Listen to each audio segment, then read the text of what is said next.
What's going on, everybody? Welcome back to another live stream, but this time we are in my office as opposed to being in my garage where I would normally play straight pool. So, today we are going to wrap up the 2022 summer session of APA 8 Ball, and I have two more matches that I'm going to review, try to talk about things that I've done in the match, figure out things hopefully that I can do better for next time, and then, of course, answer any questions along the way to see how we can all improve. Um, this session has been a pretty awesome session overall. The Monday team that I'm on, which will be from the first match that we're going to watch, we won the playoffs. So we will be going to cities next year. And then we didn't win the actual playoffs. We got to the finals. And in this session, because it's the summer session, and we had over, I think, our session had over eight or 10 more teams, that the final two teams automatically go to the city event, regardless of who wins. And so I think it was on the Monday team we decide on the Monday final playoff event we decided to have a little bit of fun, and that was for us to be able to, when someone puts up a player, that player chooses who they're going to play rather than the opposing team deciding who was going to play. And that was a pretty fun format that we decided to do. And in the end, though, the team that I was on ended up losing. So we didn't finish the session off as division champions, but nonetheless, we're still going to cities. And then the Wednesday team for 8 Ball was the same thing. We had more than like 8 or 10 teams in the session, so the final two teams automatically get to go to cities. And on that playoff final, we played it like a regular playoff match. So one team would put up, and then the other team would counter, and we ended up losing that one as well. So we were basically runner-up on both the Monday and Wednesday team, but like I said, we're still going to be able to go to cities. And then there's the Thursday 9 Ball team that I'm no longer on because they can't support me as a skill level 9, but they made it to the finals. However, they didn't have enough teams in the session to where they can automatically qualify to go to cities. So they had to actually play the final match out, and they fell just short. So 3 of the teams that I do manage for the APA League here in the Central Texas area, 2 out of the 3 are going to make it to cities this year. So pretty happy about that. I got a couple of things to still teach all of my teammates, so that way we can continue to do better and better. And we'll just see what the next few future sessions hold for us, as well as what we're going to do for cities. Because what's really going to matter is the type of team that we have or build in the spring session. We have to at least maintain 4 original qualifying members, and then we can possibly bring in more members. It's really just going to depend on how everybody's skill levels do. If anybody remembers that when I went to Vegas with my Vegas qualifying team a year or so ago, I wasn't able to play anymore because this was just after everything was picking back up after the COVID pandemic, and with the amount of times that we were all playing, every one of my players eventually climbed their skill levels to the point to where there wasn't a roster that allowed me to play. So I basically just went there as a coach. So we're definitely trying to use that as a lesson learned to where hopefully it doesn't happen again if we are able to make it through the city event, and then of course go back to Las Vegas again. But only time's going to tell. Now, once again, I am streaming to both Facebook and YouTube, so if you are watching from Facebook, please give this stream a thumbs up, and then of course share it to any of your favorite pool groups. And then if anybody's watching this on YouTube, obviously do the same thing as well. Please give this stream a thumbs up. This is still something new that I'm trying to get a handle on how I do everything. So looking over at the chat, I can see that I have Trevor Simpson. How's it going, man? Craig, what's going on? MHF, I haven't seen you in a while. It's good to see you again. I have a Marilyn. I almost said Marilyn Monroe just from looking at your name, but Marilyn Moore, good to see you. Eros, Josh Rogers, and Robert Ellison. How's everybody doing? Let's see here. I'm trying to learn something new to where this software can actually show me how many viewers I have, and if this is not lying to me, it looks like I currently have 37 viewers on YouTube and 2 viewers on Facebook. So that is cool.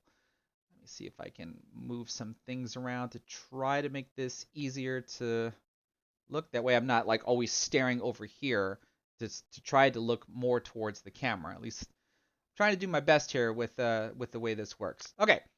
So, quick shout out to my sponsors, Onboard Sportswear. You can see my jersey that I have here in the back here. They are the same company that makes the Mosconi Cup jerseys, which I will happily going to see in December when they're going to be at Bally's in Las Vegas. That's going to be a lot of fun. I'm going to be there with Nate from the Queued Up Network and a bunch of friends, just like when we went to London. So if you do decide to check out onboardsportswear.com, I do have an affiliate code with them. If you use Lil Chris 10 in all caps, you can get 10% off of your purchase. Now let's see, how's everybody doing? I feel a little unorthodox today. I've been wanting to do some more straight pool streaming because I finally figured out my microphone situation.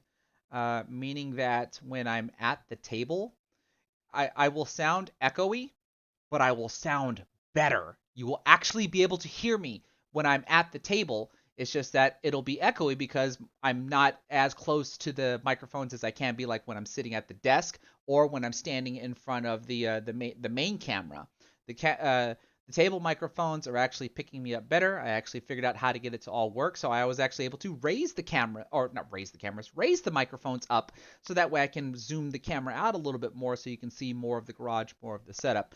And so I'm pretty excited about being able to live stream from my garage next time, so that way y'all can hear what I'm talking about.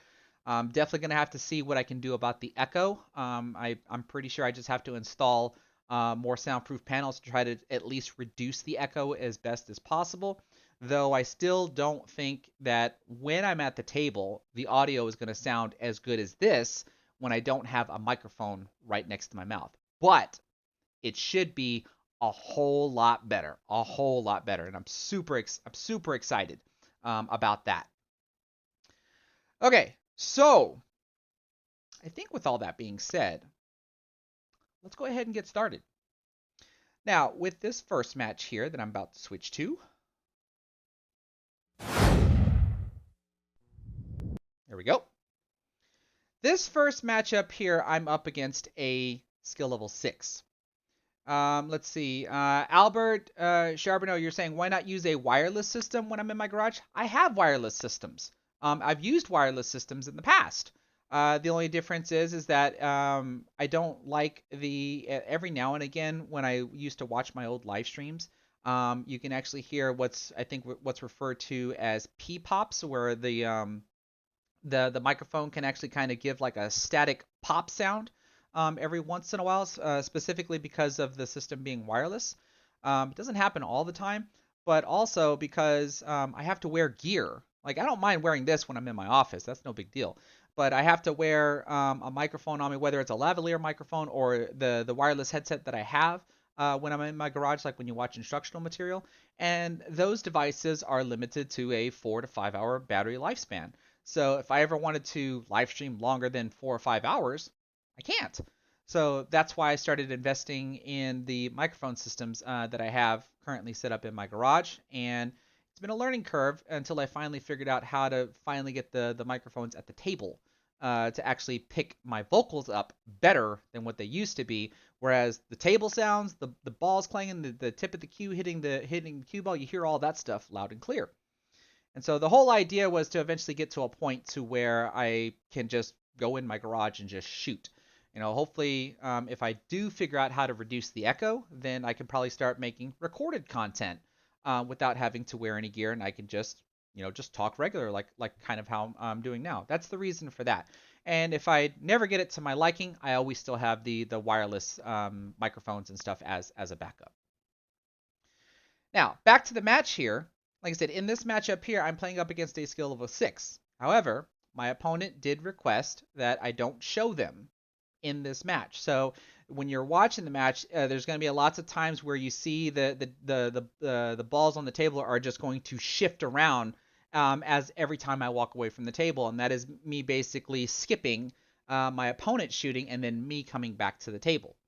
Now, I think there's going to be at least a lot of good stuff that we're going to see on this one here. I'm still working on the pop break. I don't recall it going so well on this particular night, but then there's still a couple of other things that I think stand out very much based on some of the things that I've learned in straight pool, some of the things that I've done in some old recorded content. And then, of course, with my next match that we're going to look at as well, I think that's going to be a good one to watch as well. So, as you can see, we can't see the lag, so I won the lag since I'm going to be breaking in this for this very first rack.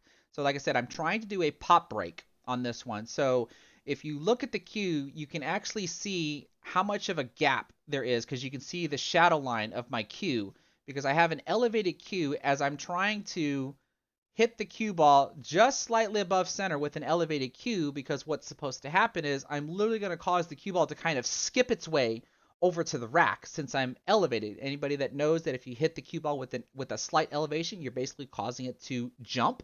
And so since I get it to jump once, it'll basically skip.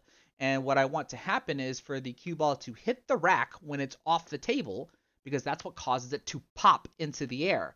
And hopefully the weight of the rack, when it pops the cue ball into the air, it pops the cue ball back, and that slight above center hit that I have on the cue ball will hopefully cause the cue ball to just stop right in its place when it lands on the table.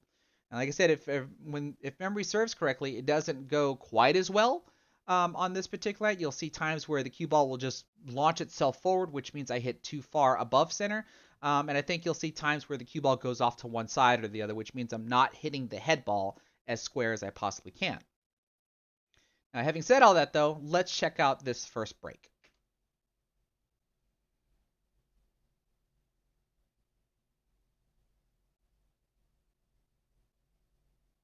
So you see the hop and you see the cue ball wants to go forward, but at least another ball kind of clipped the cue ball and kind of slowed the cue ball down. Otherwise, the cue ball would have kept on going forward and probably would have ended up somewhere on the foot rail.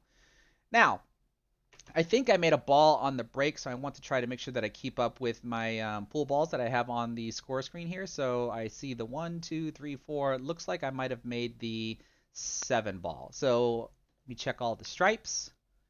2, 4. I didn't make any stripes, so I'm solids on this one.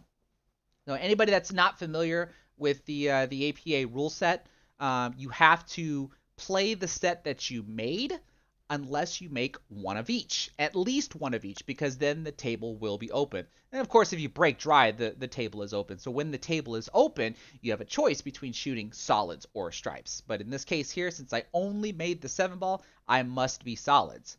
And then when you look at the layout of the table, I don't have much to start with, do I?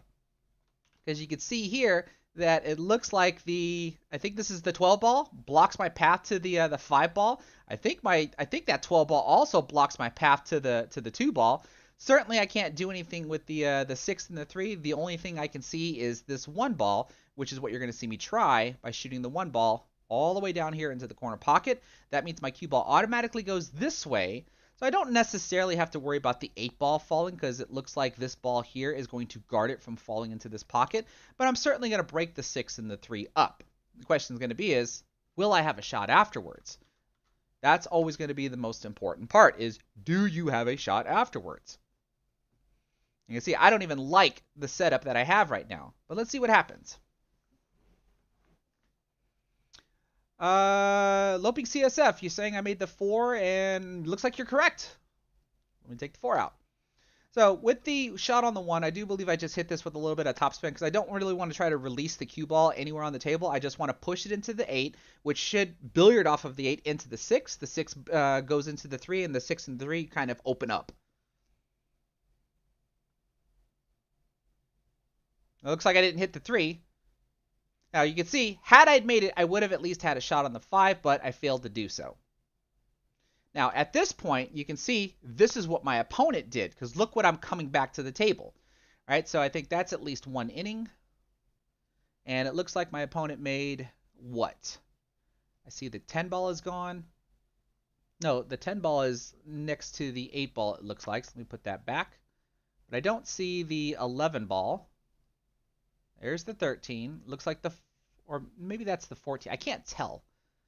So the 10 ball looks gone and the 15 ball looks gone, right? So we have the 9, 12, 13, and I believe this is the 14. But look what my opponent left me.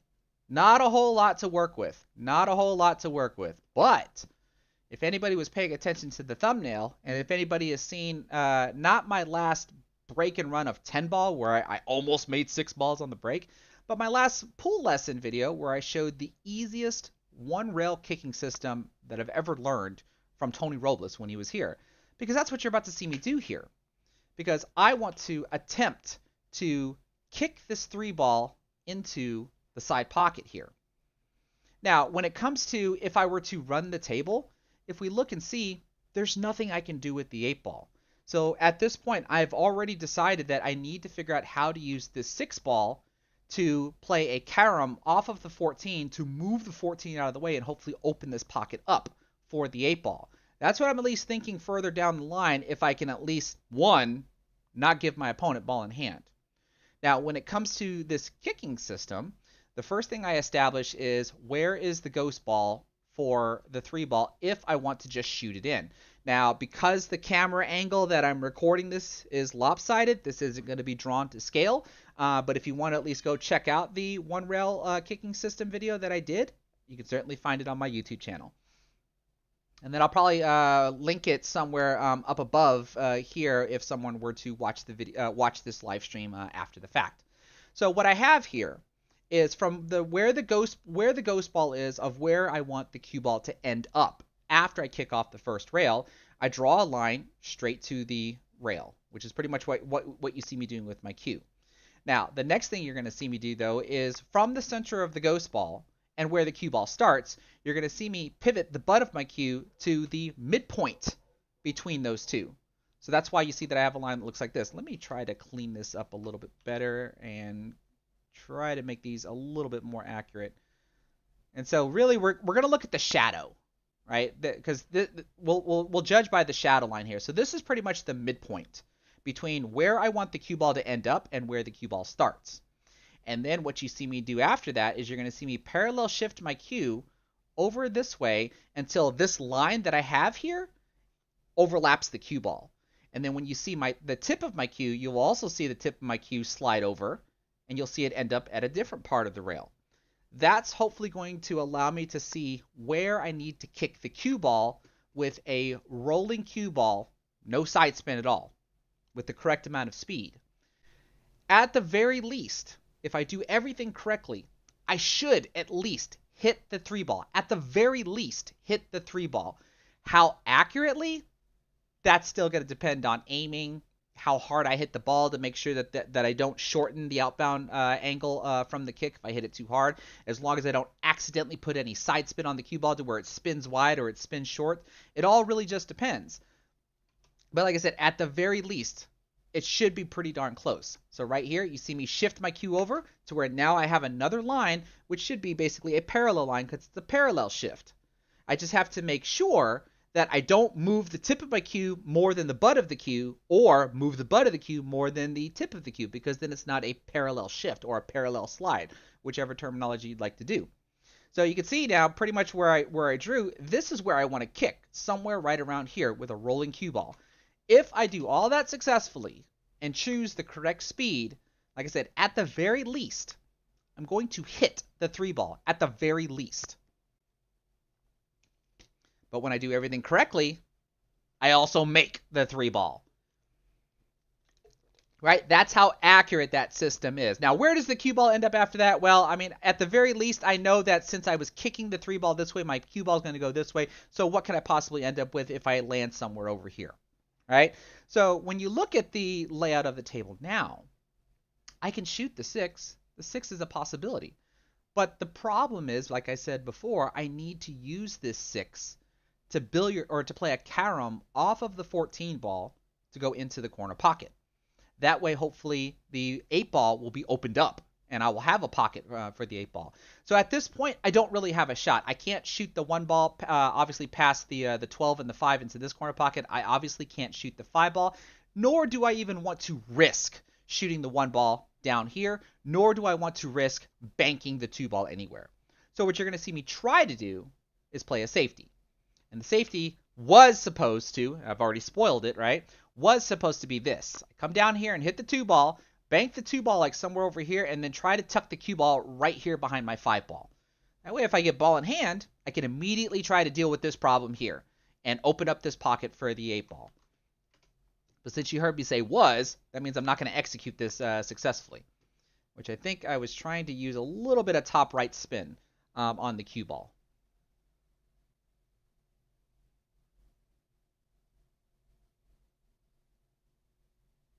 See, and I end up hitting the ball too full, let alone not hard enough, and this is what I end up with. Now, I think my opponent shot but didn't make a ball. We look and see that 4 stripes are still on the table, and this is what I'm left with. So now I have options here. This 1-ball does pass by to go here into this corner pocket. This ball does not block it. But like I said, when you have a problem on the table, especially if you decide that you want to run the table, you have to try to be able to solve the table as quickly as possible. This is the biggest problem that I have, right? Could I shoot the 2-ball? Could I shoot the 1-ball? Yes, of course I can. My only issue is I don't want to shoot them now because I want them to be there later once I shoot the 6-ball. The problem is I can't shoot the 6-ball now. Right? I have to get position on it. So I obviously have to choose something that I'm going to shoot prior to getting to the 6-ball, but my priority should be getting to the 6-ball so that way I can hopefully open this pocket. So even though I have a shot at the 2-ball like this, the problem is that the cue ball goes somewhere like this, and I don't think I have enough angle to try to force it to go this way. Like the cut angle that I have on the 2-ball does not allow that to happen. I would end up missing it altogether. Right? And I can obviously shoot this guy since I did say it goes, right? But what benefit does it do me unless I do try to get position on the 6-ball from here? But this is what I end up deciding. I decide to shoot the 5-ball into the corner pocket, have the cue ball come off the side rail, and then come over here, hopefully, fairly straight. But I don't think I end up fairly straight, and I ended up using like a little bit of a rolling cue ball with some spin, so that way I can just pull the cue ball back.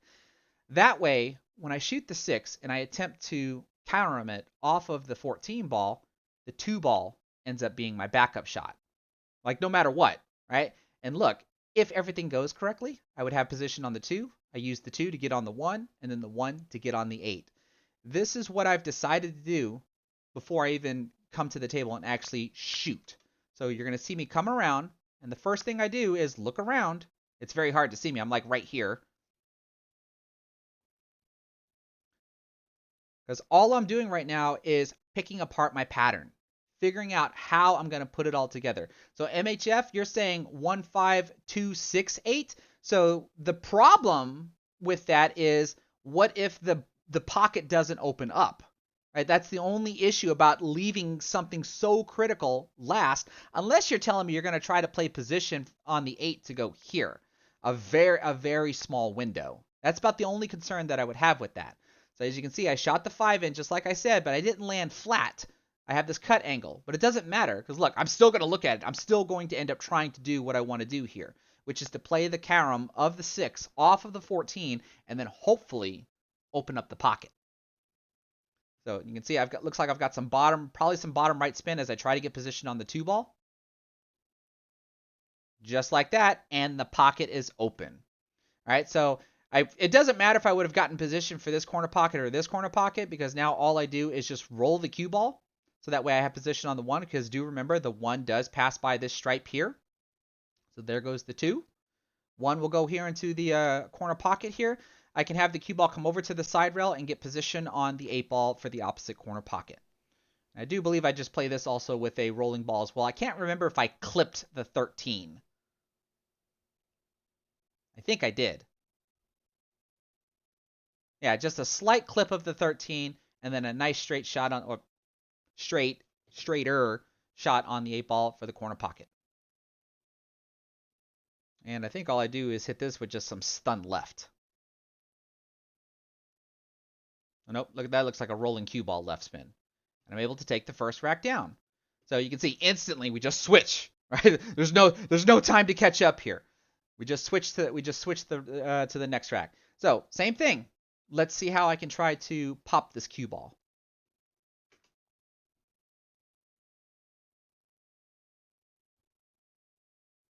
Cue ball pops and see, too much top spin. See how it looks like and some left spin as it comes off of the short rail and then spins off to the left. So when I hit the ball, I must have hit it somewhere like that, which is not what I wanted to do. All right, so let's look at this table here. 2, 4, 6, 7 solids and 1, 2, 3, 4, 5, 6, 7 stripes. So it looks like I had a dry break. So when I come back to the table, this is after my opponent shot. How many balls do we have left on the table? 1, 2, 3, 4, 5, 6, 7. 1, 2, 3, 4, 5, 6, 7. So my opponent didn't make anything, so the table is still open.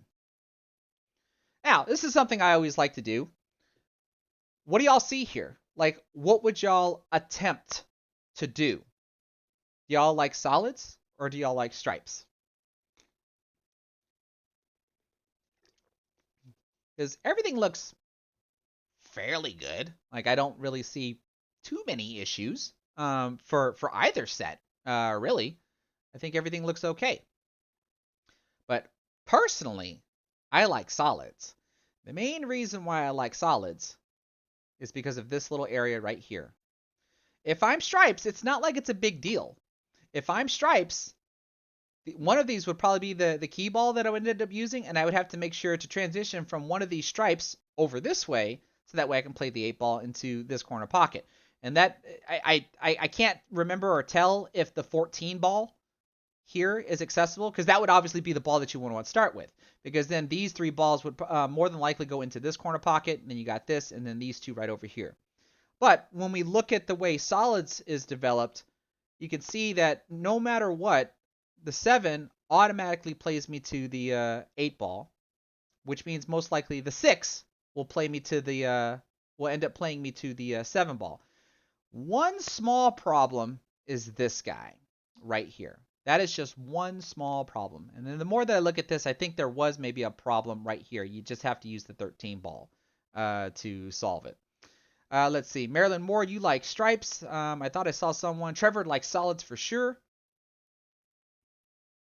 And Joe Beckelman, you like stripes. So watch what I end up trying to do here.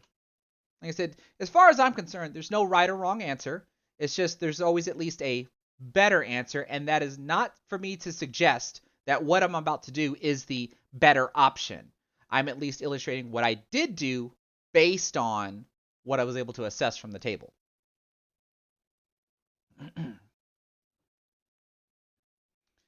So like I said, I looked around and studied and ended up settling on solids. I start with that 2-ball to go into the side pocket. You can see I play this with a little bit of stun because it is a cut angle, so I'm going to stun it into the 13 ball, which is going to hold position for the 5. So now that I'm solids and my opponent is stripes, I've really made my opponent have an issue that they're going to have to deal with. So from the 5, I try to get position on the 4. As you can see, I'm going to basically try to work my way up table. So that right there looked like it was just a stun right spin hit. So there went the 2, there went the 5. Now, here's what I said before, though. The 1-ball is my issue.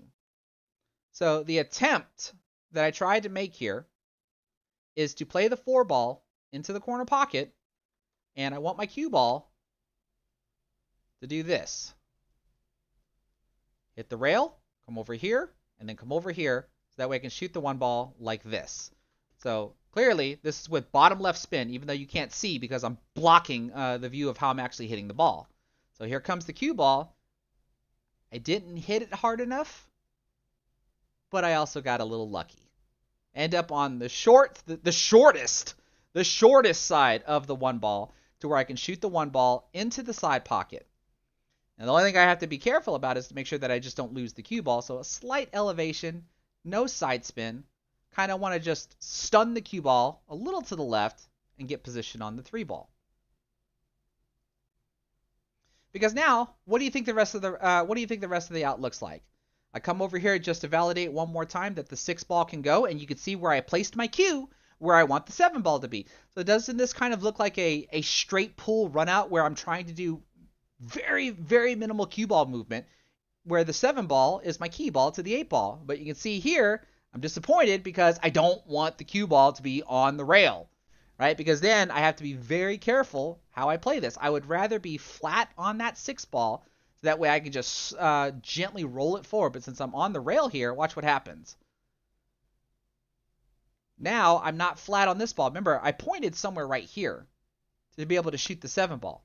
Now this isn't really that big of a deal, except I make this shot a little bit harder than it needs to be, because to get a decent position on the 8 ball, I put so much right spin on the cue ball so that way I can end up over here on the long rail and have a shot at the 8. Because otherwise my cue ball comes up table like this, somewhere right here, making the 8 ball shot a little bit harder. I think here this is just a rolling cue ball. And see, I'm able to take that rack down. Now that goes to show, at least what I always try to preach and what I always try to illustrate, is how to try to break the rack down or break the layout down before you even choose the first ball. Now, of course, not everybody can do that. Right? Everybody, some players are slowly working their way up there to where at best they'll think maybe 2 balls ahead, and after that they have to try to add 2 more, and then they have to try to add 2 more, and then of course they also have to be able to have the cue ball control skills to be able to put the cue ball where they want. And you already saw that I had one lucky transition where I ended up on the shortest side of the 1 ball in order to shoot it into the side pocket here, when my actual intention was to come off the side rail and basically land where the cue ball's at now so I can shoot the 1 down there. Stop shot on the 1, stop shot on the 3, stop shot on the 6, and then hopefully some sort of rolling shot on the 7.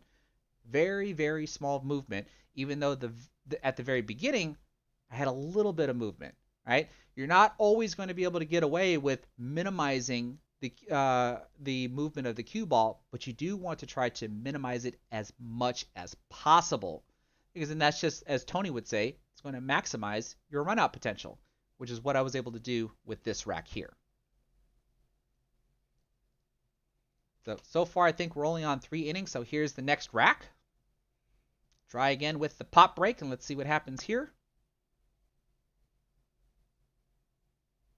See, same thing, right? I hit it too high above the cue ball. And fortunately, the 7 ball stops the cue ball from going all the way to the foot rail. But look at this break. No solids dropped, only stripes. Just stripes. What do we have here? The 9 ball's here. I don't know what ball that is or what ball that is, and that's the 15 ball. So it looks like maybe the 14, the 13, and the 12 are gone. I made 3 stripes on the break. And I have a big issue right here. Very big issue. So what do you think I'm going to try to do? At this point here, if I want to try to break and run this rack, since I can see this ball, I need to figure out a way to do something with it. And the only thing I came up with, because this 5 ball is here, can I sneak the 15 to the rail, carom off of the 5, and go into the corner pocket, hold position for the 9. So if I do that, this becomes a break and run. 9 to whatever this ball is, I can't tell what color that is. Here's the key ball to the 8 ball, and the 8 ball would go here into the corner pocket.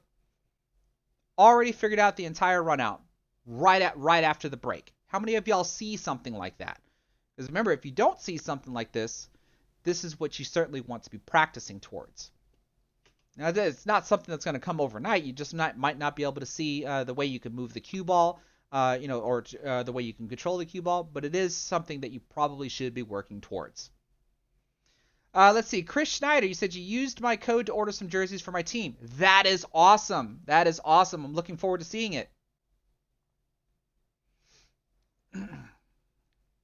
Robert Allison, like you said, this is a hero shot, but if I make it, then I should be out. 15 into the rail, into the 5, but I bobble the ball. Look where I land the cue ball.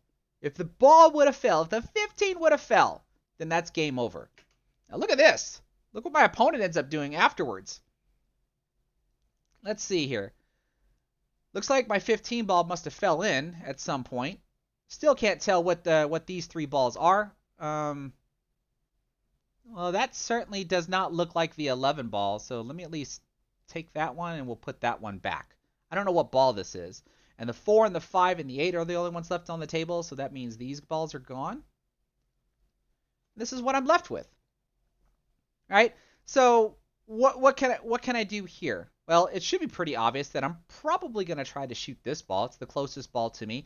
I could possibly try to shoot this ball here, and then, I don't know, maybe try to break this stuff up, but I don't have to break anything up, right? If this ball goes here and goes here, it really doesn't matter. So there's no reason for me to try to move this stuff. At the very least, what I was going to try to do here is to make this ball into the corner pocket. You can see I have an angle, so that means that my cue ball should do something like this if I'm successful. Basically just start drifting up towards here. Then I'm obviously going to take this shot, which should make it be a little bit easier to get position on this ball here. That would more than likely look something like this. I would probably try to end up doing something like this. And that way, unfortunately, I do have to use this ball to transition back up here to the 9 ball. So like I said, you're not always going to be able to minimize your cue ball movement, but then you obviously still have to be able to stay within your skill set as well. The marker thing under the rail bugs you. This is a little, what do you call it, like a little pebble that's typically used when they have tournaments here, so the players would use them to mark whatever games they are. Usually we end up taking these and just putting them on top of the light. We just forgot to do so when we started. That's why you see those there. All right, so actually that should be another inning.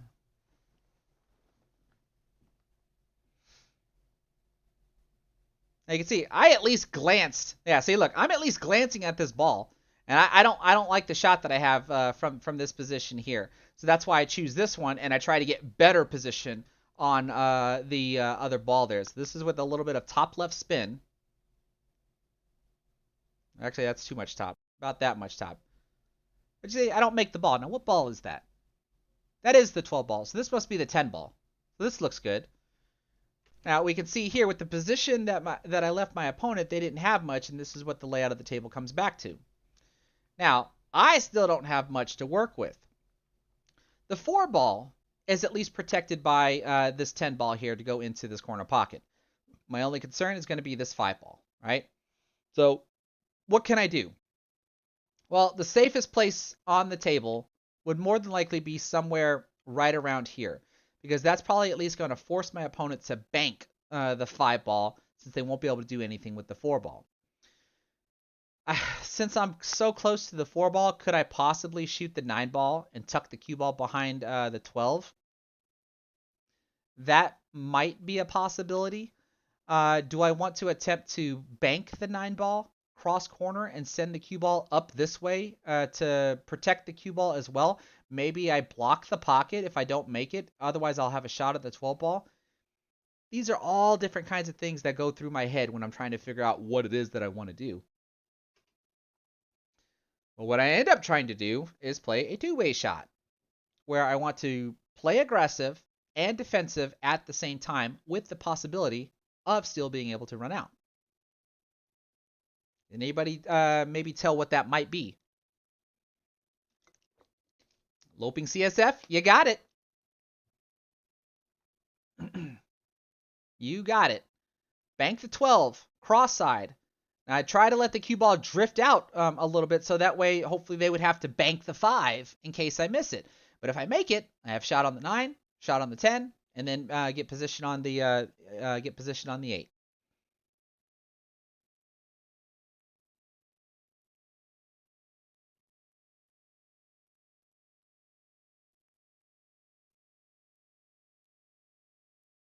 See, I ended up banking it a little wide, almost got lucky, but you can see I'm trying to protect the cue ball to where they don't have a shot at the 5 ball. Didn't really do that though, right? You can see the 5 ball is gone, right? My opponent made the 5 ball, but didn't get decent, or actually I think she did get decent position on the 4 ball, but just wasn't able to make it. And this is what I'm left with. Now, I'm trying to remember. Actually, I don't have to remember. What would y'all do here? Right? It's pretty obvious I can shoot the 12. It's pretty obvious that I can shoot the 9. So I'm curious what people's options are. What would they do? I have a feeling that there are some of y'all that would shoot the 12 ball, and I have a feeling that there are some of y'all that would shoot the 9 ball. Where are y'all at? Where are y'all at on that one?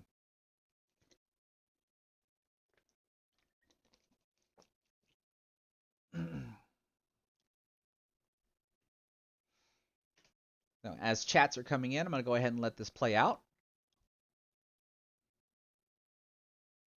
I'm seeing 9 ball all day long first.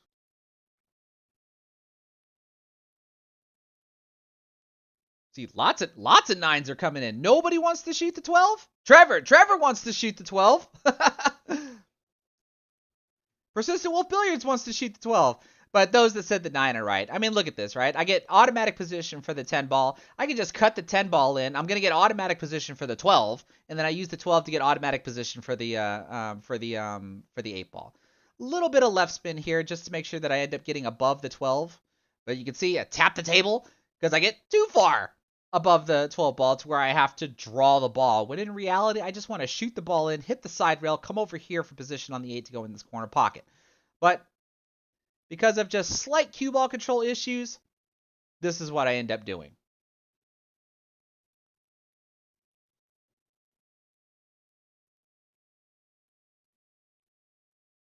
And clearly I don't want to be on the rail when I shoot this, but it's what I ended up with. Ooh, and I ended up hitting the rail before the ball goes in. All right.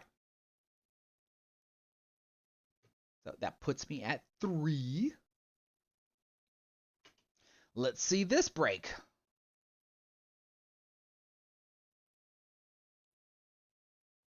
And look at that. Cue ball goes off to the right, so I didn't hit the head ball as square as I possibly could. It was about to zing its way forward until a ball knocked the cue ball in. Now, I don't remember what just happened here. Let's see. I see the 1 ball, 3, 4, 5, 6, 7. So it looks like the 2 ball is gone.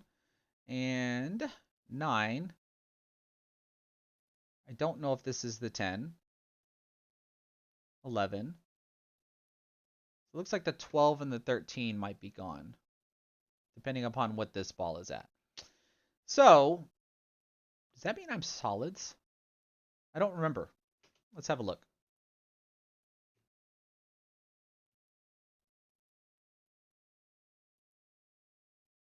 All right, I'm going to shoot the 3 ball, so let's back up. So I'm solids. So we clearly saw that I'm going to shoot the 3 ball here. Is there an out? Could I run out from here with some sort of pattern? And what do we think that pattern could be? Let's see here. Looking around, what could I do versus what I did do? Because these last 2 matches I have were from a couple of weeks ago. That's how busy I've been to where I'm just now reviewing these, so I can't quite remember everything that I did in these matches. But let's see here. I would have to think this is an issue, right? I kind of want to deal with this as soon as possible, so I can possibly try to get position on it right now, play the 3 into the corner pocket, draw off the side rail, and come out to here like this to get position on the 1 to go into this corner. Use the 1 to play the 4, and then play the 5, and the 6 and the 7. Robert Allison, you're saying 3-5? So if I go from the 3 to the 5, I got to get the cue ball somewhere right around here, which is certainly a possibility. And so then from the 5, you're saying go to the 4, from the 4 to the 1. Nate, I would agree. Like this right here, this is where I think things get a little tricky. All right, let's see if I can remember what I did here. I know we already know that I start with the 3 since I had to figure out if I was solids or stripes. Let's see. We do see some bottom left. Am I getting position for the 5 or am I getting position for that 1? Well, it's definitely got to be the 1.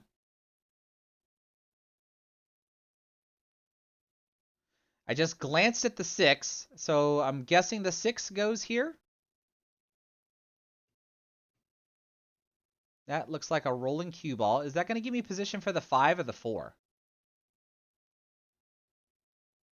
Oh, it doesn't matter since I missed. But it looks like I have position on the 5, so I more than likely would have shot the 5 next. And then look at this! Holy cow! My opponent ran the rest of the table. It just didn't finish. Let's see here. Can we move? Do I move to where I can see the last ball? There. There we go. All right. Show me some patterns, people. Show me some patterns. What does everybody see? Or what would everybody try? All right, there's hundreds of ways this could be done. Hundreds of ways. What does everybody think that they would try to do? And let's talk about them. I actually want to make a recorded video about this stuff here on how you would break down a pattern, because this is I would think that this is a very common situation a lot of APA players run into, where the opponent will get all the way down to the 8 ball and not finish, and so therefore you look at a table like this where you have no blockers, right? So you try to basically come up with some sort of pattern that you think to yourself will give you the highest % chance of running out. And after playing so much straight pull, my pattern thinking has changed a whole lot. Let's see. Arrow says 1 to the 6. And you want the 6 to go into the side pocket. So if I look at that, I would have to think that the only way to do that, or the best way to do that, is to play rail first. So that way you can glance off of the 1 and go like this. I don't think I would try to hit the 1 first and spin over there. And then from there, what are we talking about? It looks like you would play the 6, roll forward for the 7, roll forward for the, come off the rail for the 5, stop shot for the 4, and play the 8 right here. I don't really see an issue with that pattern here. This is kind of a precise hit though, right? I think this spot right here, this transition, could go easily wrong depending upon how you clip the 1 ball. I think that would be my only concern. If you land this shot though, I think everything else is a cakewalk from there. What else do we see here? Let's see. Robert Allison, he's saying 5, 7. Wait, what? 5, 7, 5. How do I shoot the 5 twice? How does that work? All right, let's look here. Corner 4 billiards. You're saying 5, 4, 1, 6, 7. I like that. Where does the 8 go? Does the 8 go in the side, or does the 8 go in the corner?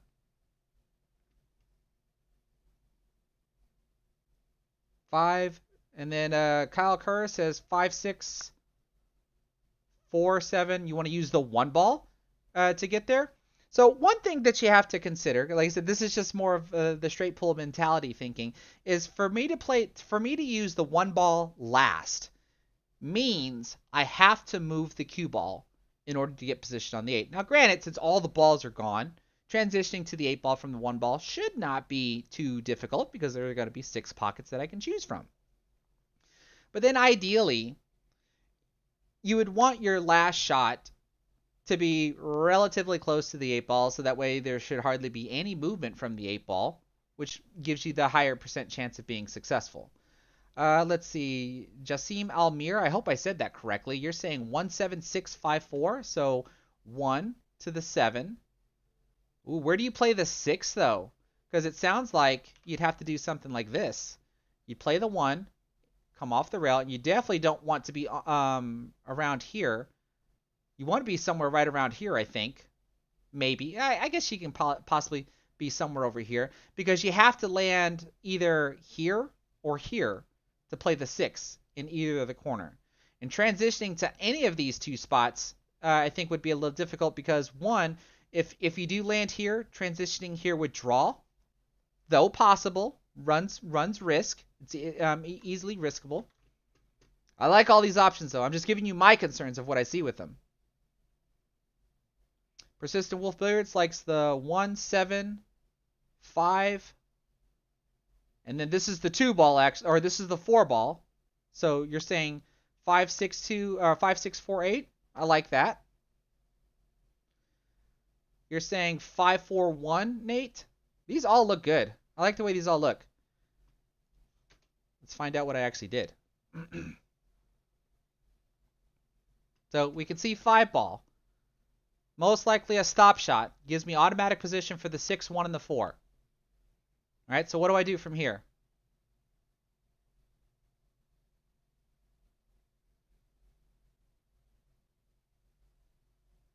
Looks like I'm going to play the 6.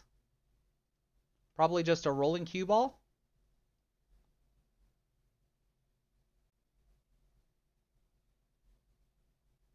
Looks like I'm playing the 1. Another rolling cue ball. All I did is just cut it in. So you can clearly see that I've got position on the 4, which means I'm going from the 4 to the 7 to the 8. So it looks like I'm not going to allow my cue ball to move a whole lot.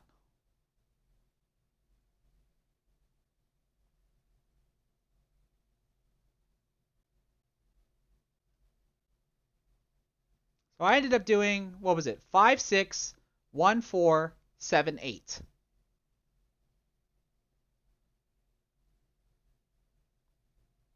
And see right there, that is the concern that I'm talking about when it comes to drawing the cue ball.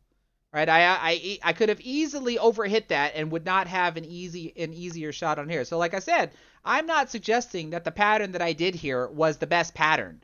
It's just the pattern that I ended up coming up with. Right? All of the other patterns, they clearly work, but they also I think have their risks, just like my pattern had a risk. I could have hit that 7 just a little too hard, and my back cut on that 8 ball could have been a whole lot worse than what I actually ended up with. Now, here on the last rack, I am on the hill, and I typically try to go for an 8 ball break. So I hit the second ball with a little bit of stun, probably just a touch of left spin on this one. I used to hit this with a whole lot of draw, but not anymore. Look at that 8 ball fly out of the rack. I don't think I made anything. Yeah, I think I broke dry.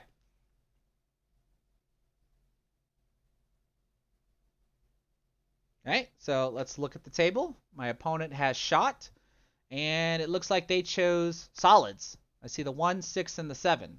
So that means the 2, 3, 5, and 4 are gone. So I'm stripes. So, same exercise. What do we do here? What do we do here? Do we run the table? Do we play a couple of balls and play safe? What do we do? What does everybody see?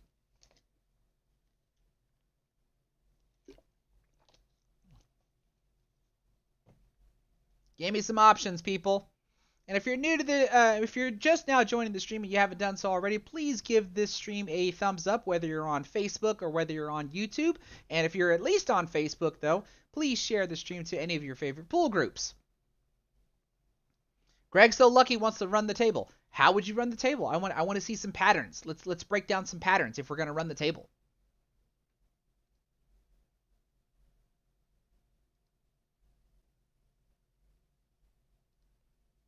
How do we try to run the table?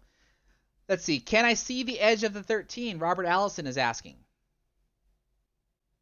I don't think so. I think this ball blocks it. I think.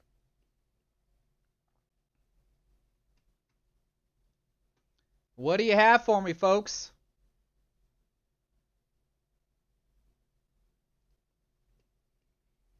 Eros, you're saying 12-13 combo if the 15 ball doesn't go? So you're talking about the 15 possibly going here into the side? I honestly don't remember. So starting with the 12-13, that's almost a gimme, right? I don't really see an issue with that.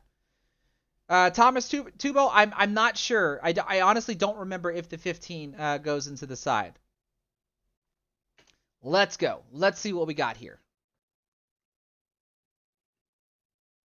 Trevor Simpson is saying 15, 13, 10. Now you just saw me. I glanced at the 15. Now I'm glancing at the 10. Now I'm looking at the combo. Robert Allison is saying start with the 11. I think the 15 does block the 11. And judging by where I'm looking, it doesn't look like the 15 passes the 11 either. So it looks like I'm starting with a combo. It's going to be the 12 into the 13, rolling cue ball. Get a little friendly bump off of the 14 ball. Check to see that now that I got position on the 10, I just want to make sure where do I land to get position on this 12 ball here. Because I don't want to set up for another combination. Why should I have to do that?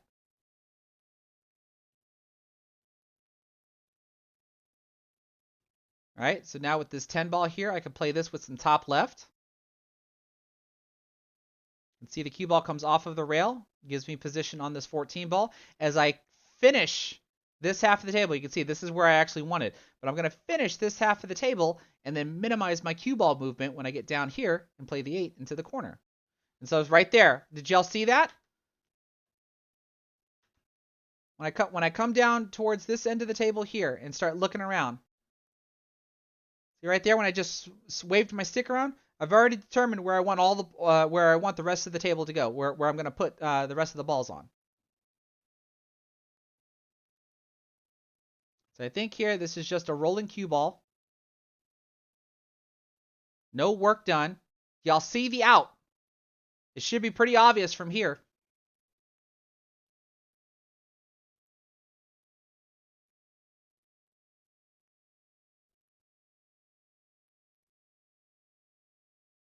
The only problem, though, is I'm not flat on this 9 ball. Because if you look at this camera angle, you would think stop shot for the 11, stop shot for the 15. I'm not flat on the 9 ball. I have an angle. And see, I rolled the cue ball just a little too far. It's not that big of a deal, though. I actually wanted position on the 15. But I rolled a little too far and I got position on the 11 instead. Right? Because now from here, I can play a little bit of a stop shot. Play a stop shot on the 15. 8 ball in the corner pocket.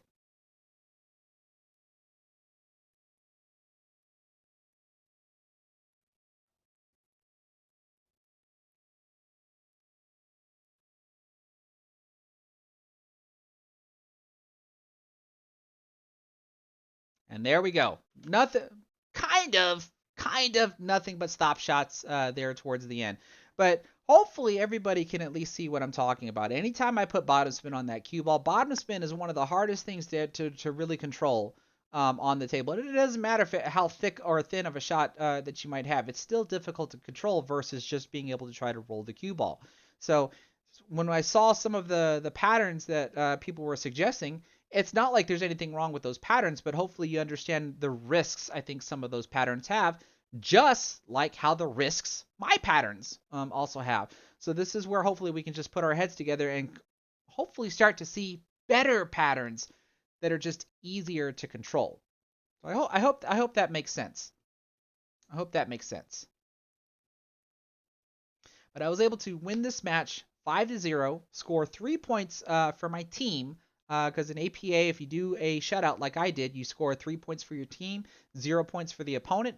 If my opponent would have at least won one rack, then I would score 2 points for my team, while the opposing team gets 0 points. If my opponent would have gotten to the hill and gotten at least 3 games in, and I still pull off the victory, then I would get 2 points for my team, while the opposing team would only get 1 point. And then, of course, reverse everything if my opponent were to win. So I hope everybody was able to enjoy that. We're going to switch back to this as I set up for the next match. And of course, I can answer any questions if anybody has any. Let me know. Let's see here. How's everybody doing? Ooh, Greg's so lucky you have APA playoffs tomorrow. Good luck in that. Is it going to be 8 ball or 9 ball? I did see someone ask something. DJ Dang, is that a Demon Slayer shirt? It is. This is Tanjiro from the Demon Slayer anime.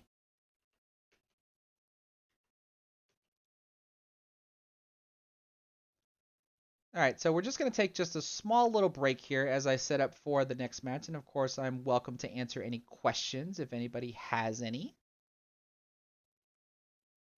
Oops, close that. Let's see here.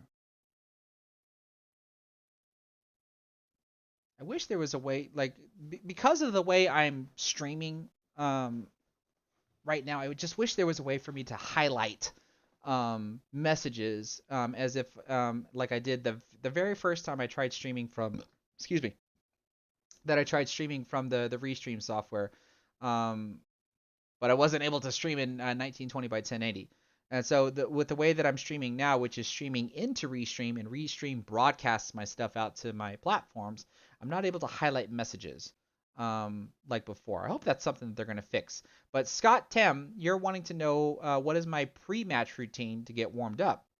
I mean, if there are, most of the time, the tables will be open for like an hour before the league actually starts. And so 30 minutes will be used for one team to warm up, and then 30 minutes will be used for the other team to warm up. So typically, I mean, like, if I get there before the tables are open, I'll just grab the cue ball and just, shoot around the rails, test the rails, look for the bank track lines and stuff. But then when the tables do open, I'll do like a warm up rack with my teammates or something, and then let my teammates warm up. It's just very simple routine stuff as far as just getting prepared, making sure my arm is loose, making sure that my head is on right and stuff. But I wouldn't say it's just anything special. I think it would just be just normal stuff that you would expect to do prior to the league night actually starting. Trevor Simpson, have I watched any of the APA championships? I've watched a little bit of them, just not all of them. Loping CSF, you got 3 weeks of play before the playoffs here. We're about to start the next session. This coming Monday is going to be the start of the next session. So I'll be having hopefully having some more videos coming here soon.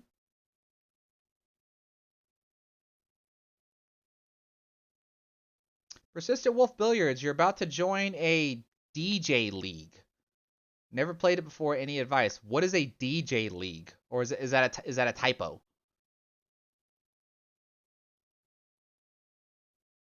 DJ Dang, you said you played your first open tournament and you used the one rail kick system to help you out. That's awesome. I mean, the very first match that I showed the accuracy of that one rail kicking system to where not only did I hit the ball that I was measuring for, I also made it in the pocket that I wanted to make it in. I wouldn't necessarily call it luck because it was exactly what I was trying to do. Now, could I hit it 10 times out of 10? No, of course not. But I hit it. I did exactly what I meant to do, which was kick the ball into the side pocket. Robert Allison, you want more thoughts on the how tip? I just recently convinced a buddy of mine to give the how tip a try on his Jerry Olivier cue, and he absolutely loves it. Absolutely loves it. Now I still love mine as well. At least in my garage because I'm using the Predator Icon 4.5 that I bought from Darren Appleton. That one, I'm back to using the Victory soft tip because that's what comes on the Revo. But my Predator Black 4.5 that I use when I play out in public, like for tournaments and leagues and stuff, that has the How soft tip on it, and it's still amazing. I still love the way it hits.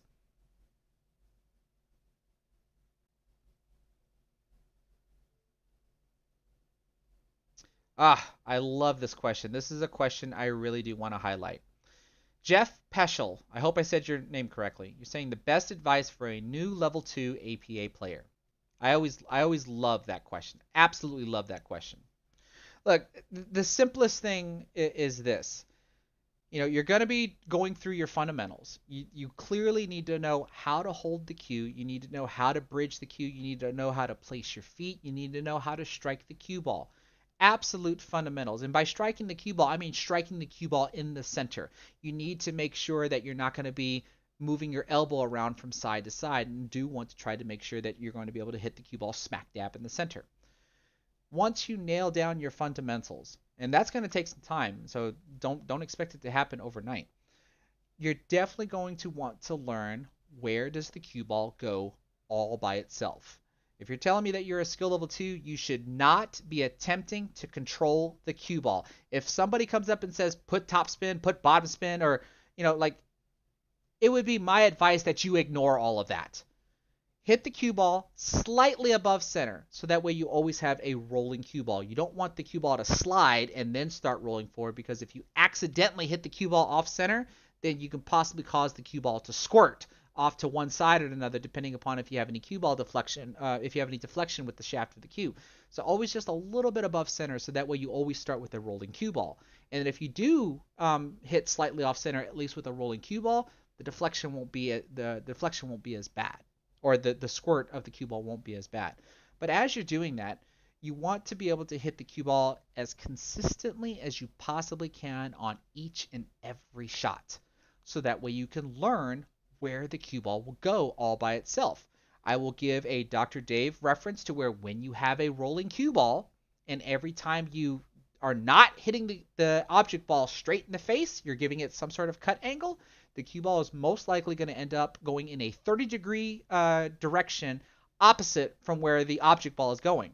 So if you're cutting a ball to the left, the cue ball will go off 30 degrees to the right. And if you're cutting a ball to the right, then the cue ball will go off 30 degrees, and you're supposed to be able to use the peace sign to be able to determine that.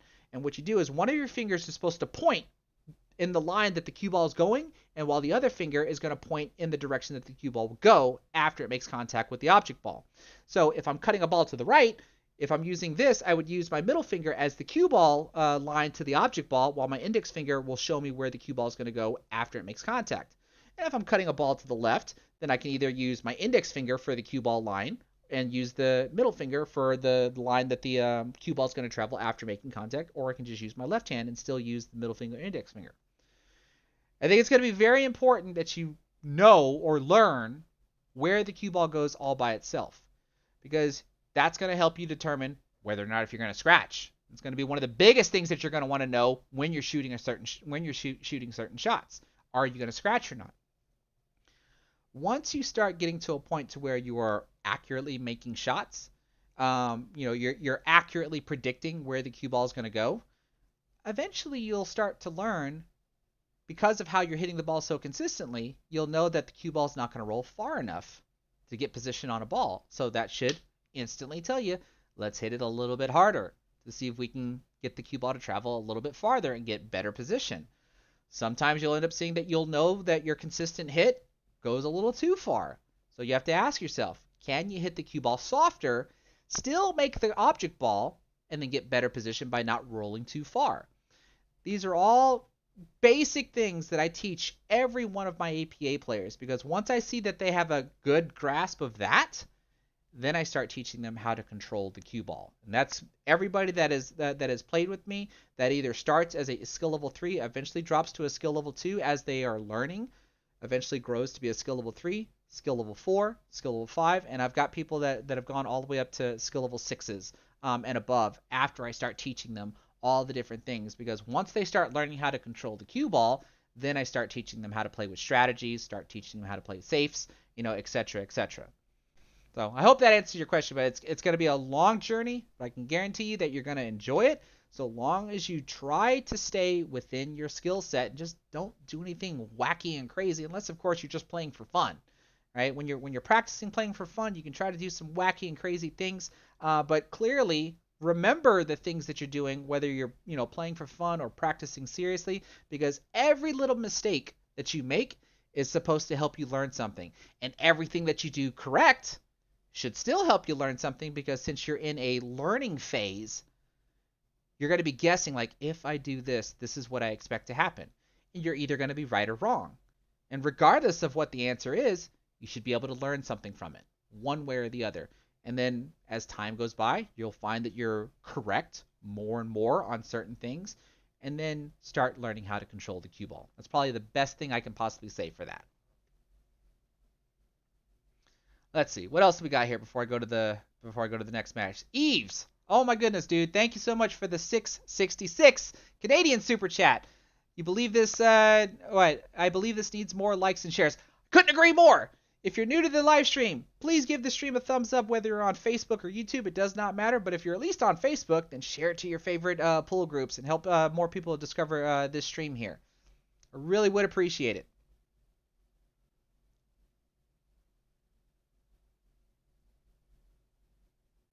Let's see here. I think that's it. Okay, I don't really see anything else. I think I'm at least caught up with chat. I think. Let's roll on over to the next match. What do you say? Just set up one more thing. And here we go. Now, this match was a lot of fun for me because if you saw the thumbnail, I had a splitting headache when I was playing in this match. I don't know how many times you're going to see it on the stream, but you're going to see where like I put my hand on my head like this because that's how much the headache was actually bothering me. Let's see here. Persistent Wolf Billiards, I saw that you said that I never answered your question. And chances are that means when I asked you what is a DJ league, I didn't see an explanation to what a DJ league was. So let me scroll around real quick and see if I can find it.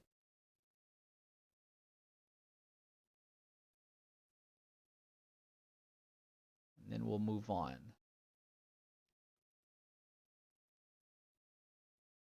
Yeah, so there's that. There's your question. I'm probably eventually going to have to put the chat messages back on stream again, but we'll see. I don't know if I don't actually know if I want to do that or not. I don't think I will. But I still think about it. Oh, well, see, I never saw. So I didn't answer you because you didn't answer my question, and now I see Double Jeopardy. I'm not familiar with Double Jeopardy. Is that where you play both 8-ball and 9-ball? Kind of like what Masters League would do? Because we don't have Double Jeopardy here in. I've heard of it, but I just don't remember exactly what the format is. Because we don't have Double Jeopardy here in my area here, but I do believe it's where you play 8-ball and 9-ball. I just don't remember. 8 and 9 on the same night. Is it like a race? Because in Masters League, it's like in Masters League, I think it's 8 and 9, but it's like a race to 7 or something like that. Where because like at least in APA 9-ball, you play to a certain number of points, but in Masters League, you play 9-ball like you play 9-ball. So where the 9-ball is just the winning, you win the rack. And between 8-ball and 9-ball, you have to win like so many games to end up winning your match. I don't remember exactly what the numbers. It's been such a long time since I played Masters League. But I mean, if you're gonna be playing Double Jeopardy, and that means you're playing both 8-ball and 9-ball, I mean, the only thing I got for that is those are two totally different games, meaning that you cannot use the same strategies in both, right? In 8-ball, if you're depending upon what your skill level is, you know, if you miss certain shots, or like if you know you're going to miss certain shots, you're going to want to miss them in such a way to where you block pockets. Whereas in 9-ball, you can't do that, right? You can't miss the ball that you're going for and put it in a pocket because then your opponent's just going to make that ball. So they're just two totally different strategies that you eventually have to learn how to play and know how to use those strategies, and of course being able to switch between the two strategies between 8-ball and 9-ball. All right, now back to the match. Because like I said, in this match here, I had just a splitting headache. Now, if you look and see that this is a race to 5, I'm playing up against another skill level 7. And like I said, the reason why I had such a splitting headache is because I had very little to eat on this day, and I was actually waiting for some food to come to my team's table so I can eat. And then I think I did eventually take some Tylenol, and it wasn't until like way later in the match or towards the end of the match that my headache finally started to go away. Now, I'm not just saying that because, like, you know, whatever you see here is equated to the headache. I'm just letting y'all know that I had a headache, and you should see moments where you're going to see me do something like this on the camera. Now, at least in this match, though, you can see my opponent, right? So we're going to see how my opponent gets to play on this one. So let's see who breaks first.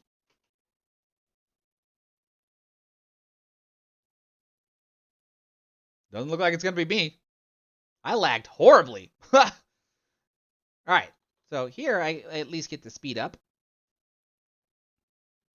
We're going to watch my opponent break. And it looks like he's starting with a second ball break. So we're going to see some movement on the 8-ball. There goes the 8-ball. I just saw a stripe drop. 8-ball almost wanted to go here towards the corner pocket. And let's look at the table now. So we got 9, 10. Looks like the 11's gone. 12, 13. Is the 14 gone as well? Right, 1, 2, 3, 4, 5. Yeah, so the 14 is gone. Wait, 1, 2, 3, 4, 5, 6. Just the 14. Never mind. Why did I think 2 stripes were gone? So it looks like my opponent is stripes. 1, 2, 3, 4, 5, 6, 7. Yes. Now, look at this. What do? What in the world do we do here? If you're my opponent, what do you do? Your stripes, right? You can't do anything here. Your cue ball is stuck next to the 11 ball. I don't know if you can see the 9 ball. It doesn't look like it.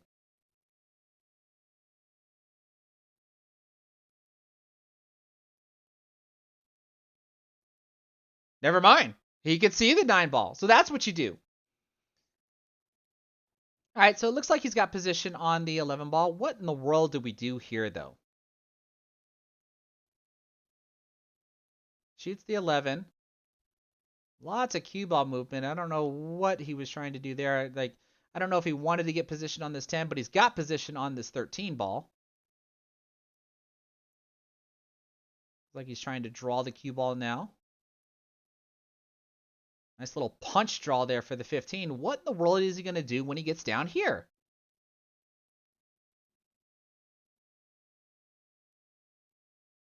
A little bit of top left spin, bumps into the 10 ball. If I had to guess, his run's over here. I mean, he might be able to make the 10 to the side, but then what do? Yeah, he tried to go for it. All right, so I come to the table. But I have a similar issue. What the heck do I do with my 4 ball? All right, I have to be able to free the 4 ball and protect the cue ball at the same time. All right, you see, look, I was like, what am I going to do here? And I have to be able to move the 4 ball and not risk hitting the 8 ball in.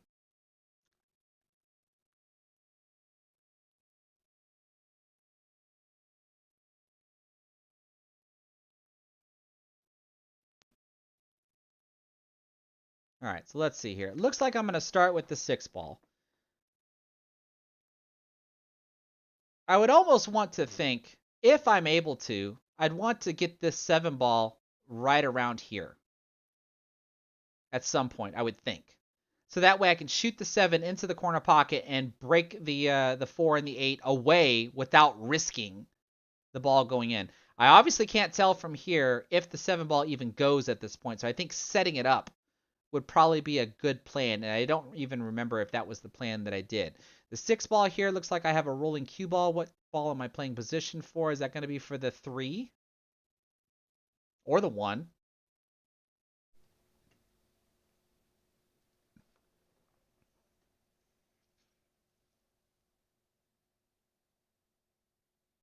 Looks like I have position on the 1. And I've got bottom spin. That must mean I'm trying to get position for the 3.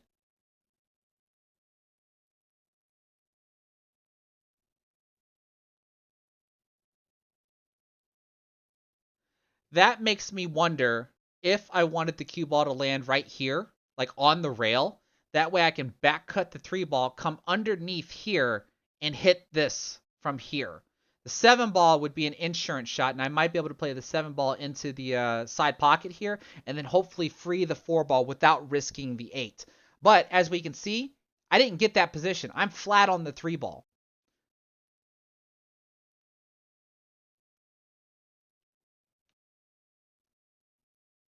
The more I think about it, I think that's probably what I was trying to do. If I would have gotten the cue ball right here, then I probably would have attempted to break the 4 ball out. So now I have to do something completely different. So it looks like I'm going to try to cut the 2 ball and get the same type of position if I can. So that looked like that was done with a rolling cue ball, but I didn't cut it enough, and I still didn't get the position that I wanted on the 3. Still didn't get the position I wanted on the 3. Now, what is my opponent doing? What was that? Hold on. What was that?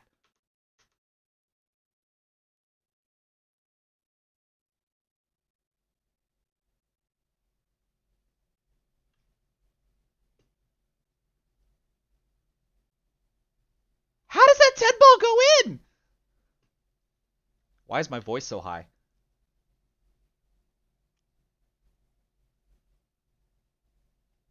Holy cow!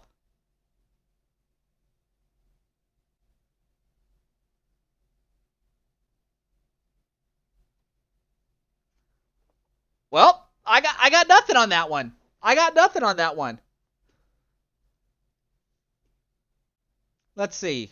Well, my opponent's still at the table. He managed to cut the 10 ball into the side pocket after coming off of the bottom point, and it's still rolling in to the side pocket. What's he doing with this 12? Oh, what a shot. I'll give him that one, though. That was an amazing shot. Holy cow. Automatic position for the 8 ball into the corner pocket, and my opponent takes that first rack down. But what the heck is this?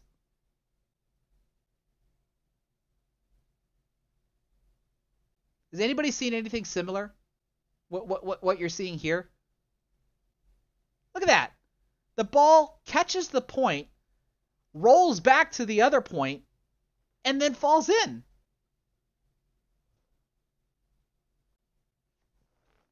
I got nothing.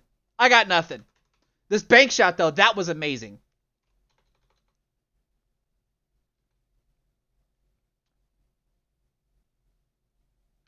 All right, let's see what my opponent does on this one.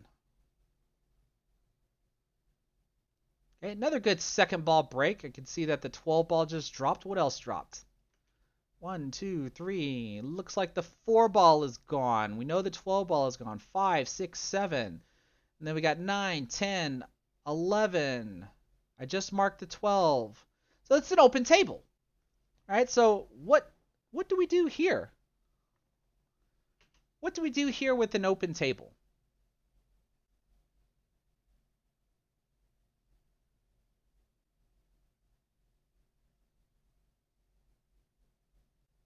They, this looks like an even split as far as difficulty. My opponent likes a combination to start off with, going for the 3-6 combo. He's able to make it, so he's solids. This allows him to, what, play the 1 or the 2? Looks like he's playing the 1. Ooh, plays the 1 in the corner. Nice shot. Does the 3 pass by the 10? Or do you shoot the 2, get position on the 5, then get position for the 3 in the side? Nope, he decides to take the 3.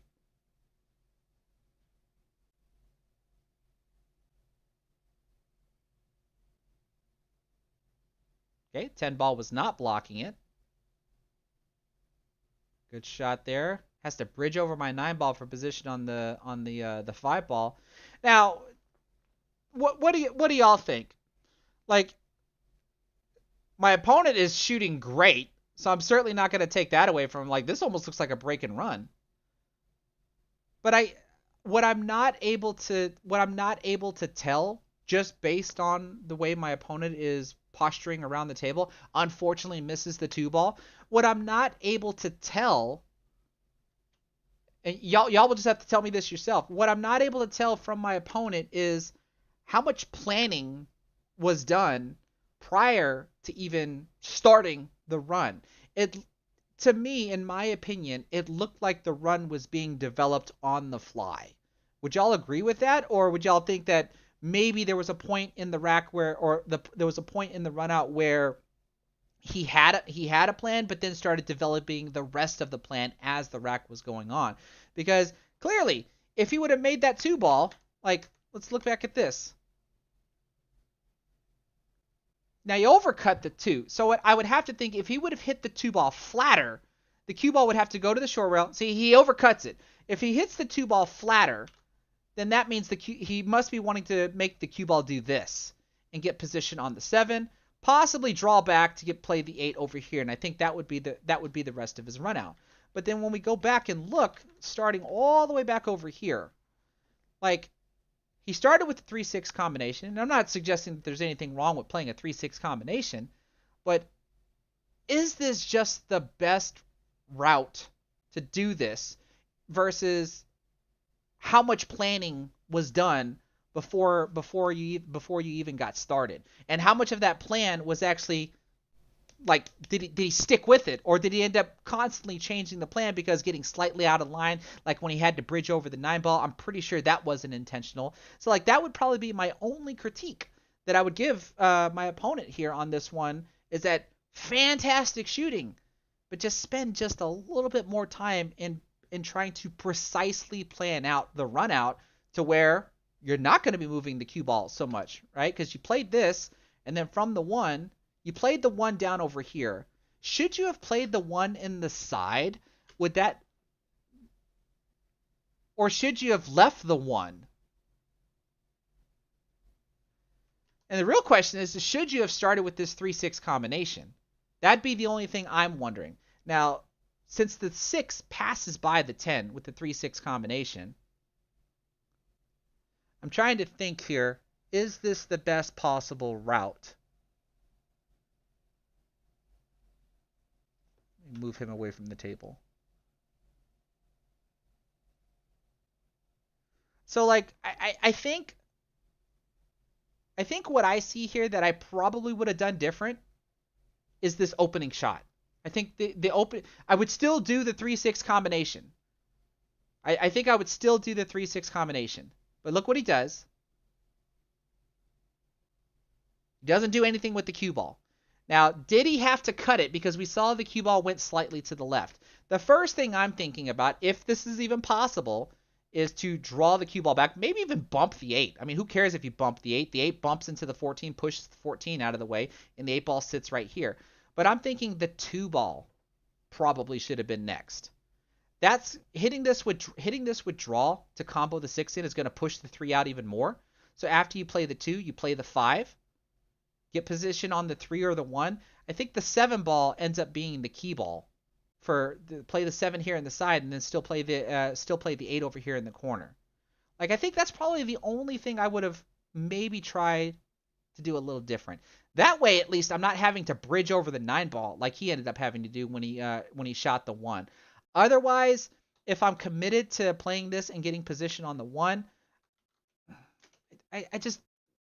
Maybe he should have just hit it harder. See, the cue ball barely even moves.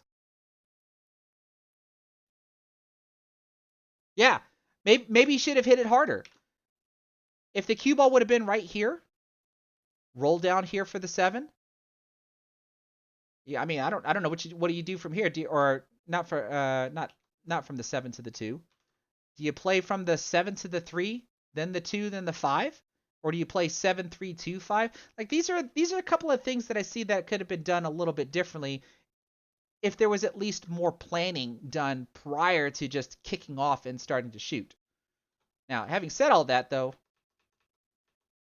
here's where I come to the table. Because now, like I said, I'm pretty much going to do exactly what I'm talking about, considering that my opponent pretty much ran the table. I've got no obstacles that I have to deal with. So can I come up with a complete pattern before I even start shooting? And then, of course, can I even adhere to that pattern? Is my cue ball control going to allow me to stick with that pattern? Or am I going to make some sort of mistake?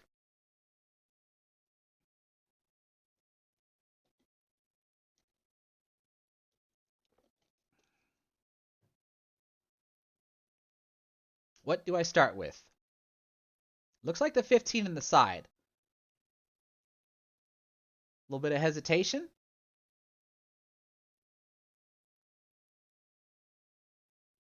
And I changed my mind. It looks like I'm shooting the 11 in the corner. How am I hitting this? Is this a rolling ball? I'm sorry, the 11 in the side. Yeah, that's a rolling ball. Cue ball automatically comes down here, bounces up, probably giving me position for this ball here. Which, is this the 11? Did I shoot the 13 in?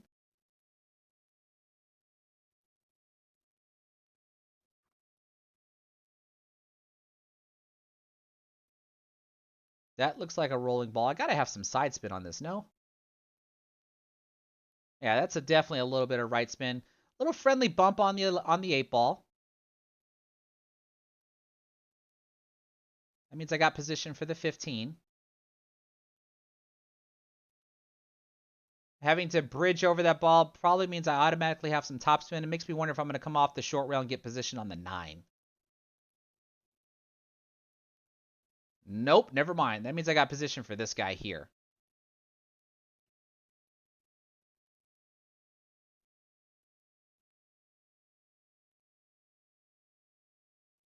This is what, top left?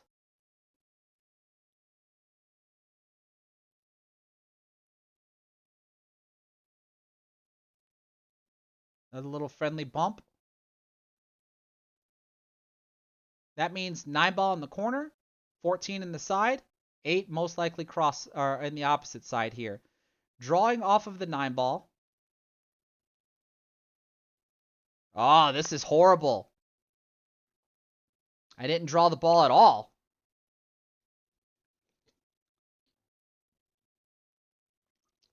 So that means I'm probably going to try to flare the cue ball 3 rails around and get over here. And bumping into that 7 ball was unintentional. I do remember this spot here. Because if we go back and look, right here, this is what I was wanting to happen. Hit here, here, here, and then come back over here to shoot the 8 into the side pocket. That's at least what I was wanting to happen. And then, of course, I forgot that when you hit the cue ball as hard as I did, it'll track down the tangent line longer before it starts to go forward. That's why I ended up running into the 7 ball, because of how hard I actually hit the cue ball. Now, I probably still could have gotten away with it had I probably used a touch more side spin, because I still came in this general direction here. But as you can see, with the position that I got, I'm attempting to call this pocket over here because I have to go for it since I messed up on the position.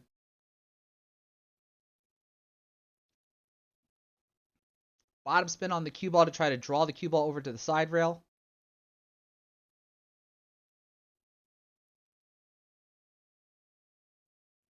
Woo! Bam! Heart of the pocket.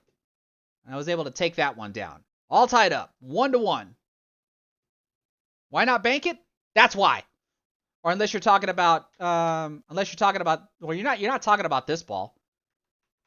You definitely have to be talking about this ball. So why not bank it? Well, if I decided to bank it, if I did, I would more than likely hit this with a rolling ball, bank the ball down this way, and have the cue ball roll up here as well and stop right here, leaving my opponent a hard shot on the 7 ball. Because if I don't make it, this is pretty much a sellout shot, one way or the other, right? But I felt confident with that. Even with my pounding headache, I still felt confident trying to cut the 8 ball into the upper left corner pocket. And on this night, I happened to make it.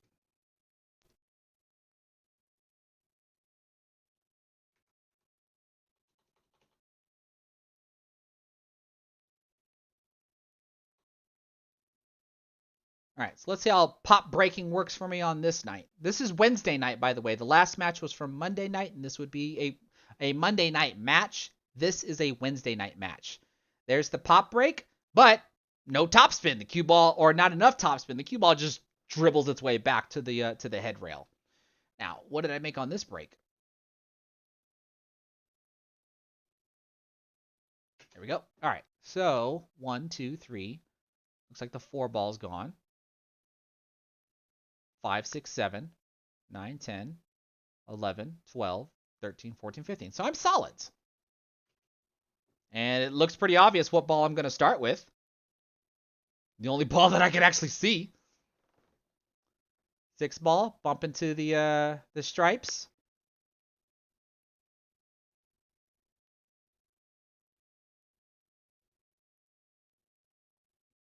This is a spot that I do remember. You can see here, I'm going to attempt to deal with my trouble ball by banking it into the cross corner pocket. If I'm successful at doing that, then I've got these 4 solids all lined up right here, rather than trying to do something and break this ball out. Now, in retrospect, I don't know. I can't really tell what I would do in retrospect here. Should I have attempted to put the 1 ball over here and just kind of help guard this pocket? Because clearly I'm not doing anything with the 2 ball. The only other ball I can see is the 3 ball. It's not like I'm going to play a 3-7 combination. That's a little out of whack. It's either got to be something with the 1 ball or something with the 5 ball. And I ended up trying to bank the 5 ball into the cross corner pocket, but I missed this bank horribly. That way overbanked it. I would have had position on the 1 ball, but I also didn't want my cue ball to dribble forward either. I had bottom spin, so I wonder if I actually miscued since the cue ball still dribbled forward the way that it did. Now, with the position I left for my opponent, we can see he's going to shoot the 11 ball into the bottom left corner pocket. Just allows the cue ball to roll forward. Got position on the 10. Little bit of an issue to deal with right here. He might try to deal with it right now with the angle that he has on the 10, or he'll just roll forward for the 13 or the 9. No, you can see he's trying to deal with it. That's not bad. That's not bad at all. Did he get it, though?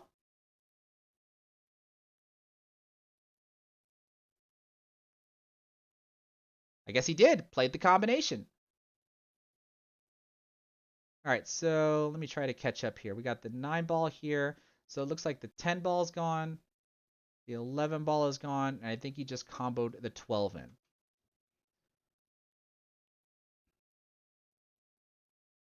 Ooh, he's going to cut the 9 ball all the way down, but he overcuts the ball.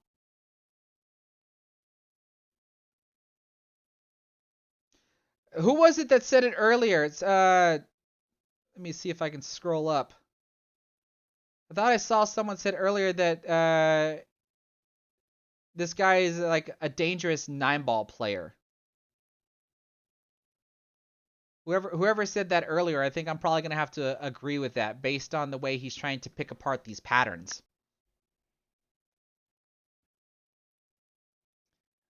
All right, so here 1 to the 5, very little cue ball movement. Most likely 5 to the 3, because the 3 is going to go down here. And then when I play the 3, I think I just roll the cue ball. I don't know if I'm going to roll to the 7 or am I going to roll to the 2. Ah, Nate, that was you that said that. Okay. I probably would have to agree with you on that one. All right, so I roll the 3 in, roll past the 7 to get to the 2. Probably didn't want to roll past the 7. Or, no, actually, I didn't roll far enough because I want to be able to play the 2 into the side, play the 7 into this side, and roll the cue ball this way to get position on the 8. So I don't think I rolled the 3 ball far enough. Yep.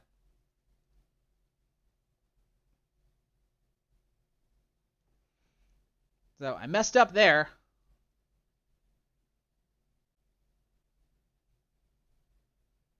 Let's see, so the 6 ball is gone.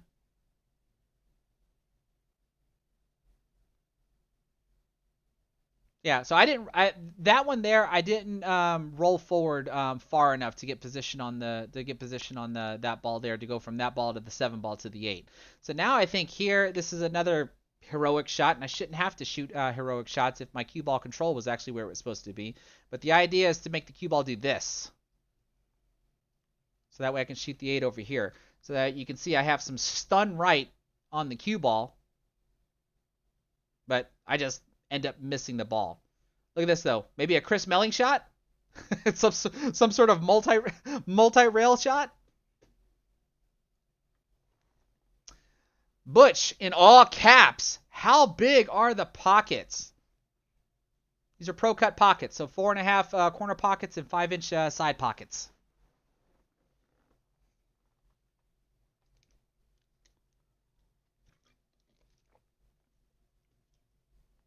All right. Oh, another combo. Is that what we should have done?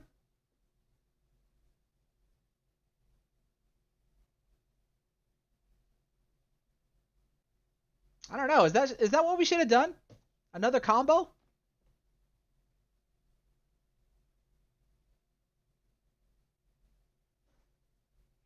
You know what I see? I don't know if this is makeable, but it certainly protects the cue ball.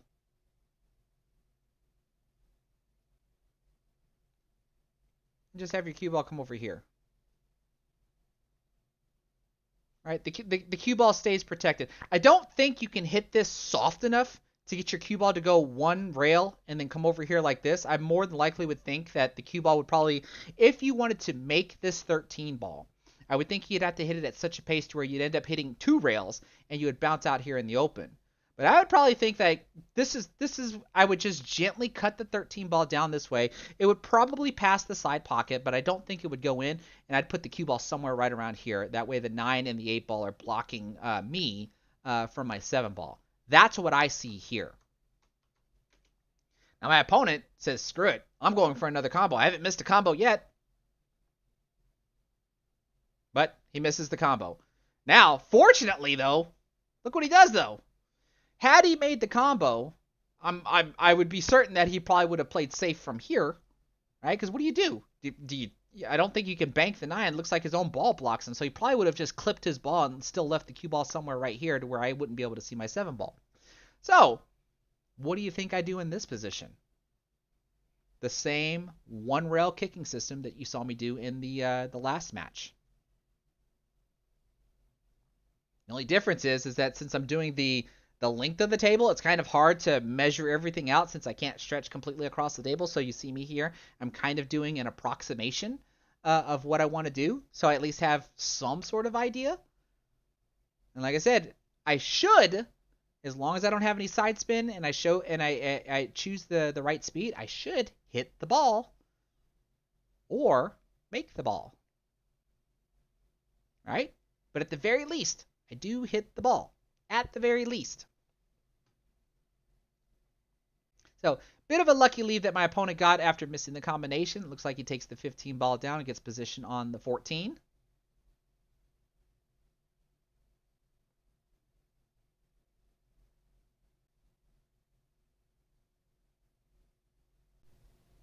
I don't know if that was intentional.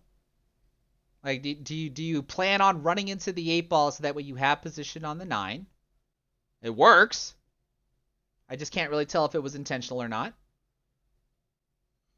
But do you see what I'm talking about? Like, to me, I think I'm seeing the same thing where the run out is being made up on the fly and not being planned out prior to even getting started. Because then, look, he ends up almost in the same position. Wild bank on the 13 ball. And ends up selling the rack out to me. I've got a fairly straight-in shot for the 7 ball to go into the corner pocket. 8 ball is going to be going into the side pocket. All right, so we just roll the ball. Nothing really hard to do here. Do I roll to the short rail or do I just roll the ball? No, I just roll the ball.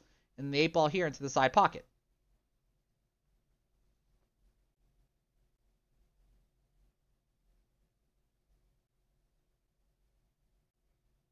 And I'm able to take that one down, so now I take the lead. Now, the question being, though, is when I kicked that 7 ball in, okay, so it's fairly certain. Like, I think my opponent should have been able to run out here. I just think there probably should have been just a tad bit more diligence on how to do it. And what I mean by that is not just playing position to have position, but being very specific with your position. So, like, what I mean by that is, he plays this 15 ball the way that he does. And it's not like there's any issue with that. This right here, I mean, this looks okay. Now, this is the part that makes me wonder.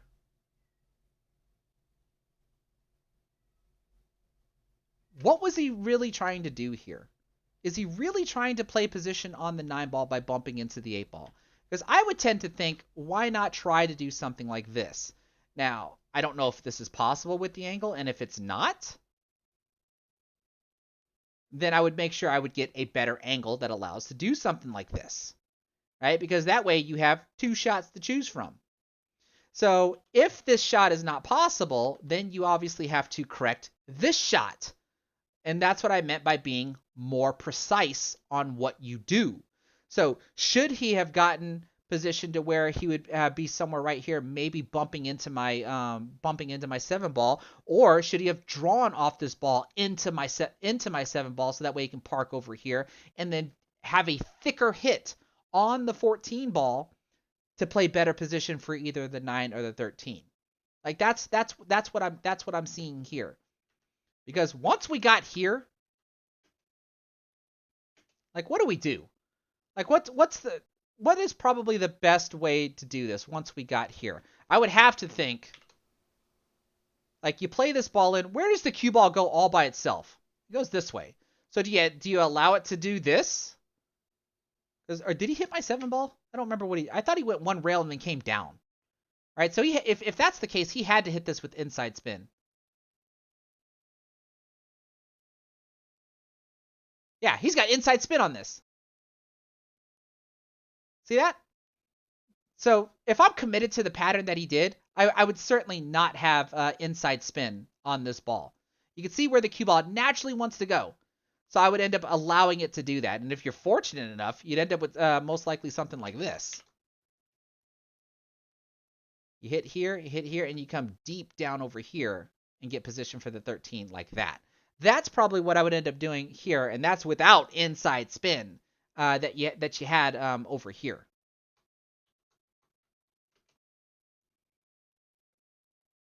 So right now, like, and I'm not sure. I'm not saying what I'm saying here with any type of assertion. It would just appear to me that my opponent isn't putting enough planning into his runouts, and they're kind of being developed on the fly. That was still almost a pretty bank though. But look, I mean, because look at all the flaring of the cue ball and stuff. Because even if he would have made it, what do we do here? I guess do we cut the 8? Do we bank the 8? Like lots of cue ball movement. And you still want to try to be able to still want to be able to try to minimize your cue ball movement. All right, so let's move forward.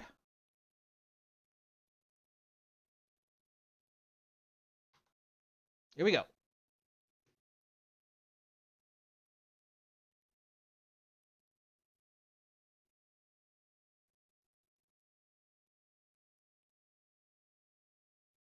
Hey, there's a nice hop, and you can see the cue ball was going to drive its way through the rack had it not hit another ball. And we saw that I made the 2 ball. Now, or not, yeah, I made the 2 ball. Now, nice spread, right? I'm solids. Trouble spot, trouble spot. Right? So I need to solve these quickly, if I can. It looks like I start with the 1 ball, probably minimal cue ball movement. Nope, never mind. I'm trying to get position for the 7. And see, I wanted to bump into the 7 this way. Now, this helps because now I've at least opened the pocket for the 7 ball to go here. But what am I going to do here?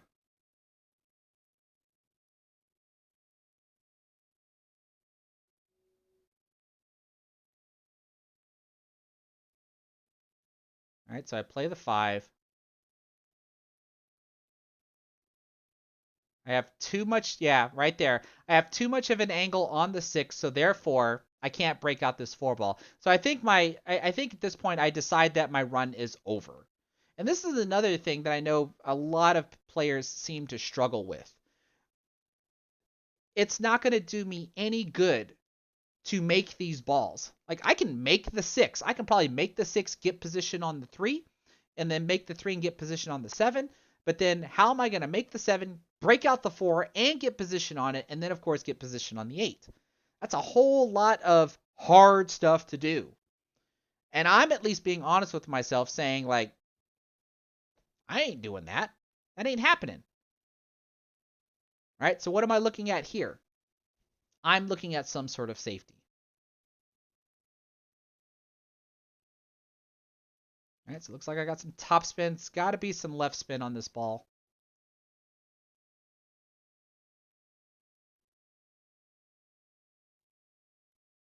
Now that is a lucky safety because I would have to think when you saw me come over here, There I'm looking at the angle to see how I can come off the 6 to be able to make this. So I'm pretty sure that the safety that I played was not the intentional safety, but it was supposed to be a safety. And what I think I actually wanted to happen was this. I still want to bank my ball. Just I obviously have to hope. Now look at this. See this right here? That right there. That's the line I want the cue ball to come. Hit his ball into my 4 ball, so that way his ball really doesn't go anywhere. My 4 ball gets pushed over to this pocket, and the cue ball is somewhere right here. That is the safety that I actually was trying to do. Cue ball is stuck on the rail. His ball is still blocked by my 4 ball, but I end up with a super lucky safety like this instead.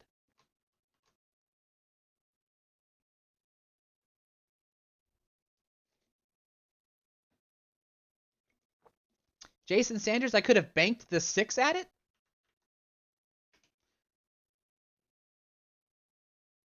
That's a tough bank.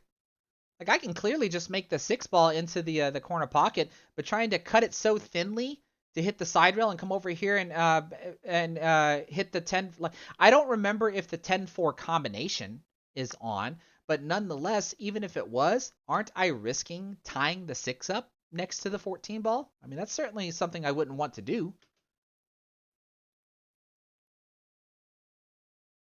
What can I say? I got lucky on this one here. I'm not ashamed to admit when I get lucky. I know what I was trying to do. This wasn't it. It was supposed to be some sort of safety, but not as good of a safety as this.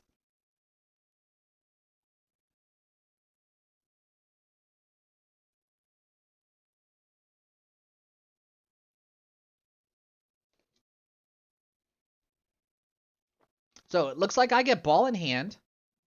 This is still an issue though. Right? How do y'all deal with this? I've got a tough layout with my opponent having what is this? 1, 2, 3, 4, 5, 6. All 7 of his balls are still on the table.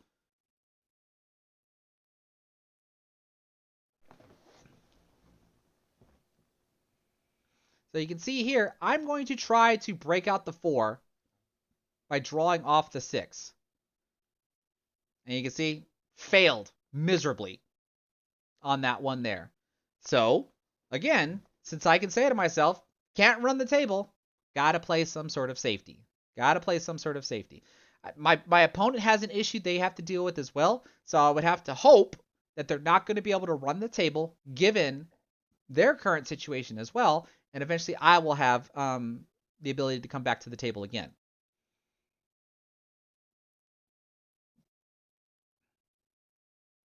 Now look at this though. Clearly that's not what I wanted to do. Cue ball should have been stuck right up here next to the rail, only allowing my opponent to shoot at this ball. All right, so big mistake by me.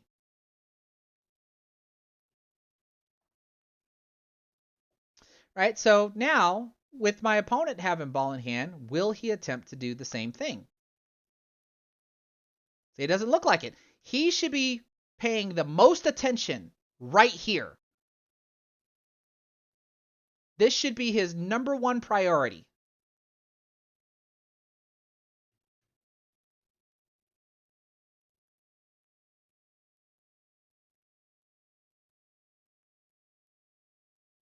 Actually, that was the 11 balls gone. 12 ball is still on the... That, and 12 just went. Now there, he got it. He got it. I would have just tried to do it a whole lot sooner. Because if he would have missed that, the whole rack changes, right? He had ball in hand. He should have attempted to try to figure out how to solve this as quickly as possible. An unfortunate miss on the 10 to go into the side pocket. That'd be the only thing I would make sure to change right then and there, is that with ball in hand that I gave him, he should have attempted to free that 10 ball as soon as possible. Most likely using the 13 ball since it was right there, kind of like how I tried to use my 6 in order to be able to break out my 4. So you can see I start with the 4 ball. Looks like I'm going to play a draw shot on the 3 to get position on the 7. A little bit of a drawback. And then I have to Very carefully squeeze through here and not scratch. Like that. Very carefully and try not to scratch.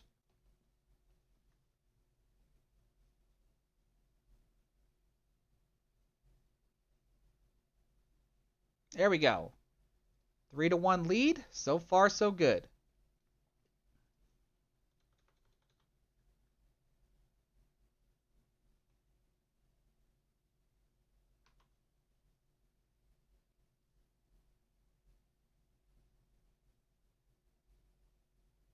Oh, that's just horrible. Oh, did y'all see the corner balls? Watch this. Watch the 2 and the 5. Whee! See how they just split apart right here when they got to the bottom and went to the corner pockets?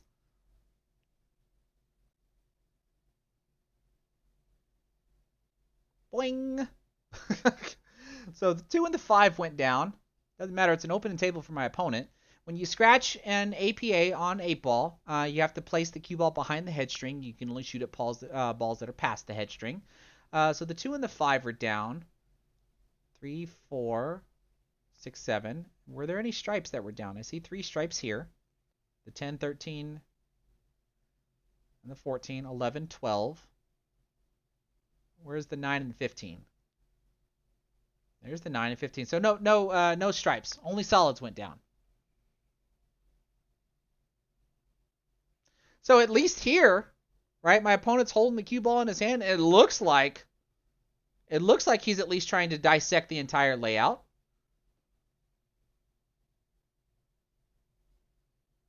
He likes the 9-ball first. I'm convinced, Nate, at what you said. That's 9-ball positioning. He's not playing 8-ball transitions. He's playing 9-ball transitions. Just based on that shot right there.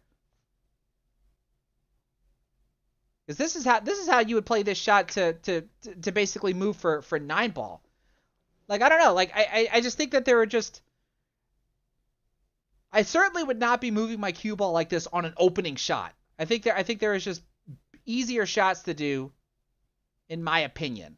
I mean, heck, you could have just placed the cue ball right here and floated the 15 into the side, get position on this guy, to get position on this guy, maybe break this apart. I don't know if you need to break this apart. It looks like the 13 goes here into the side. Like, there's just a lot of different cue ball movement that you could have done here by just choosing something a little bit different. Josh Rogers saying he is a good 9-ball player. I'd have to agree with that just based on how he's moving his cue ball. But this is really not the way you would want to ideally play 8-ball. Friendly little bump on the 14 ball.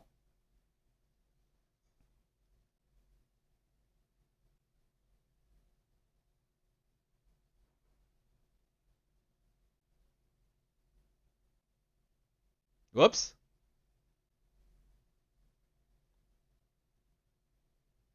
All right, because then let's see what I do here.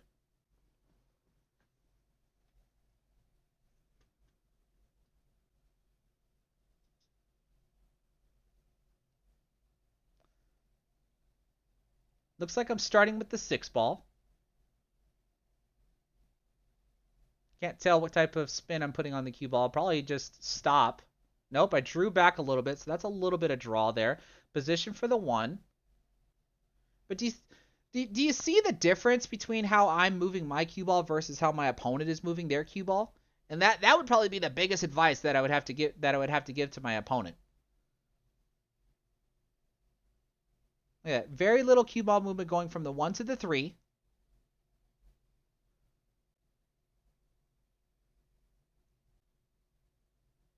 So that probably was just, let me look at that shot again to make sure. That's a rolling cue ball. Probably a twist of left spin. Yeah, so that way the cue ball can come out like that. So probably just a twist left. Probably wanted to make sure that I got a little bit further up so that way I can be flatter on the 3. It looks like I might have a slight angle here. So it makes me wonder.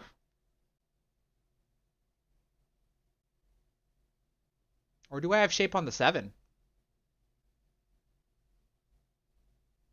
No, it looks like I'm shooting the 3. Am I going to try to hold position? This looks like a small cut angle.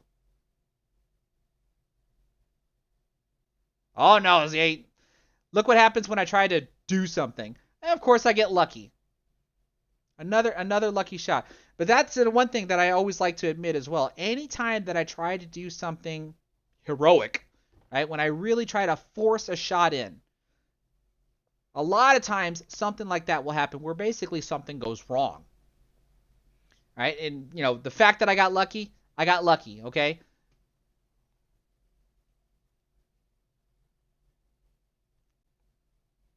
And that's me trying to, just slam the cue ball to get position for the 3. It looks like I'm going to have to try to bank the 3.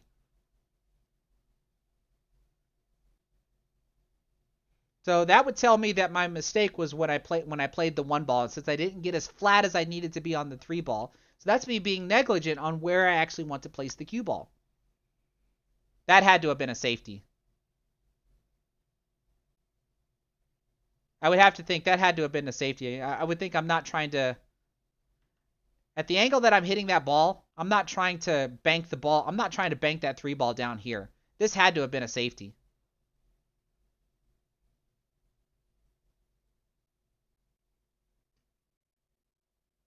Jason Sanders, fortune favors the brave. I like it.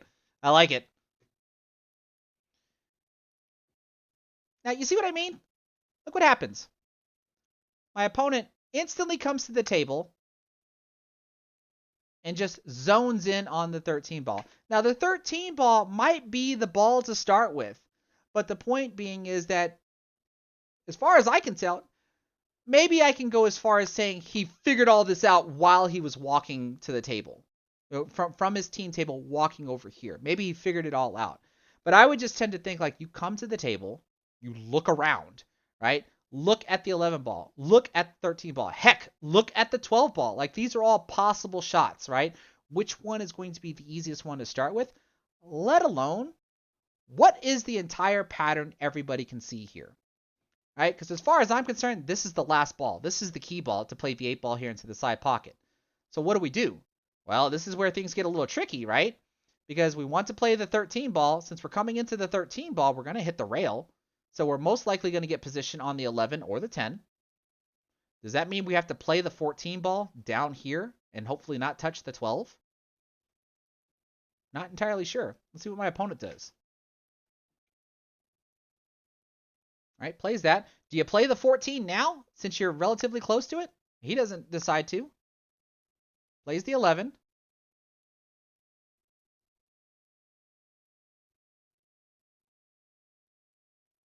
So he's got to play the 10. Wants to get fairly flat on the 14. Doesn't want to be too flat though. Needs to have a little bit of an angle so that way he can get flat on the 12 and then play a stop shot for the 8 ball.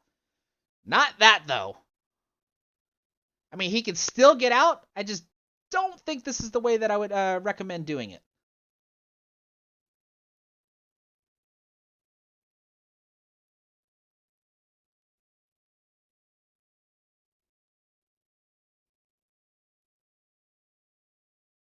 Looks like he got it to work though.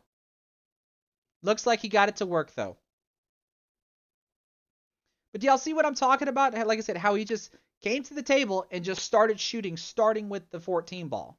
Now, I don't know if it's one of those things to where, like, you can come to the table and look and go, I'm going to play from the 14 to the here, to this position. I got this position. Now I'm going to play from this ball to this ball. And like I said, you kind of build your pattern on the fly. And that's almost something that you would do in 9 ball. But even in 9 ball, you'd want to almost try to lay out the way you'd want to play every ball. Very specific positionings, very specific types of transitions. And usually in 9 ball, you would be moving your cue ball around multiple rails and stuff. But I just don't think that's something you would typically want to do in 8 ball. Not typically.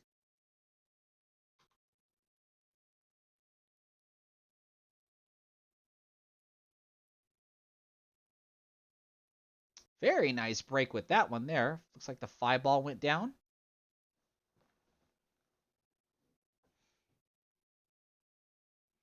Looks like his 1 and 8 would be a little bit of an issue. Let's see how he decides to try to solve it. If he's going to try to break and run from here.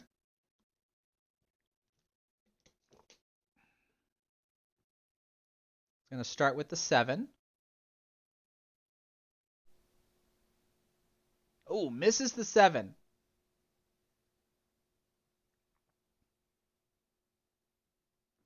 Let's see. What do I got? I've got an issue with my 10 and the 8.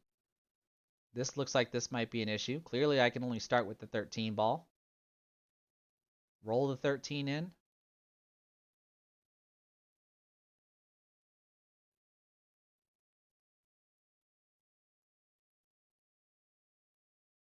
That's about all I can do. This has to be a safety coming up.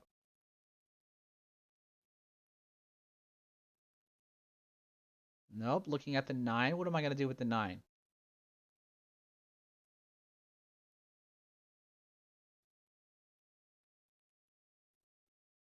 Oh, where was that bank shot earlier? Remember the last one where I had the bank shot and I overbanked it? Where was that earlier?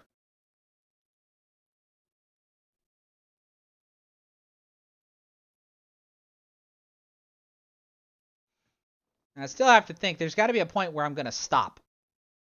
I don't see how. Right here, I'm going to try to break out the 10. Right there, I at least broke out the 10. So am I going for it all?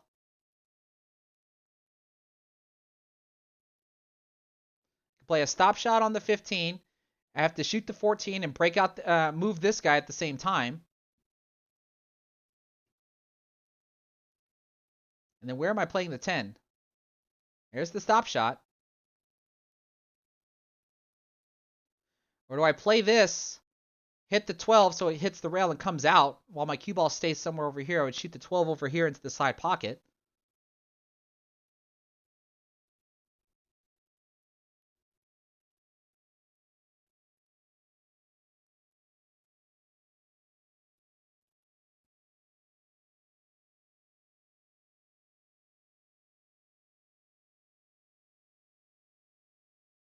Oh, I remember what happens in this rack. When I get to about right here. And actually, watch this. I forgot about this part.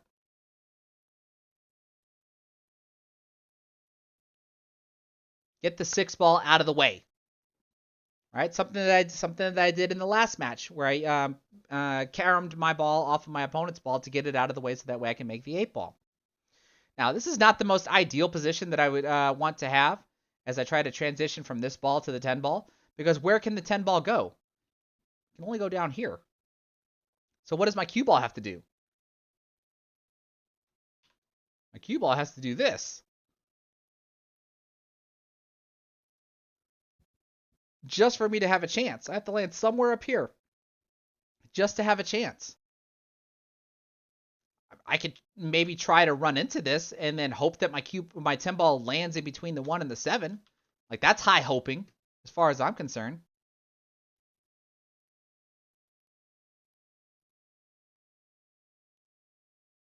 Look at that. Look at that. Look at that.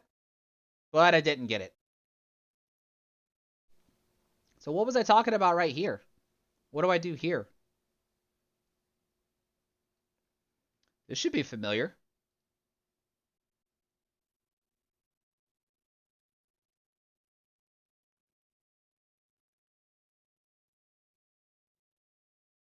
Y'all see what I'm looking at? A very familiar shot. Shoot the 10 ball into the rail, have it carom off the 4 and try to go into the pocket. Because since I'm cutting the 10 ball to the left, that means my cue ball is floating off to the right. So if I make this, I'd want to shoot the 8 ball here into the side pocket. All right, so a little bit of a stun shot.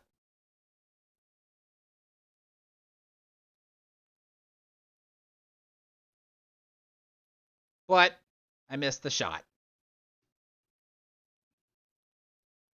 Now, left a little bit of an issue for my opponent to have to deal with. But this is normally not a position I would want to be in. My opponent now has full control of the table because I have to hope my opponent misses and gives me a shot. Kind of like that.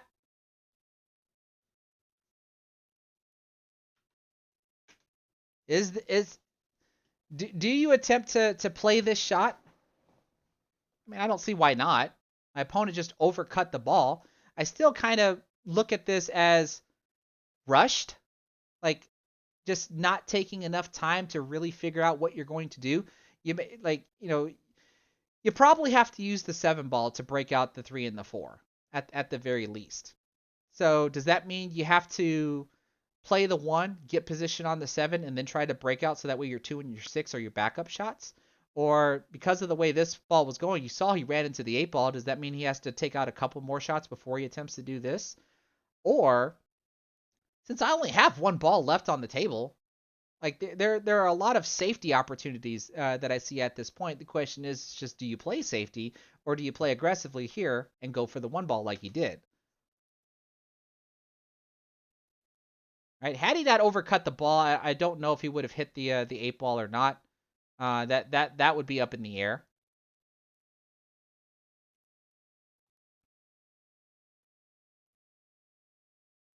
Right there. There's my headache kicking in right there.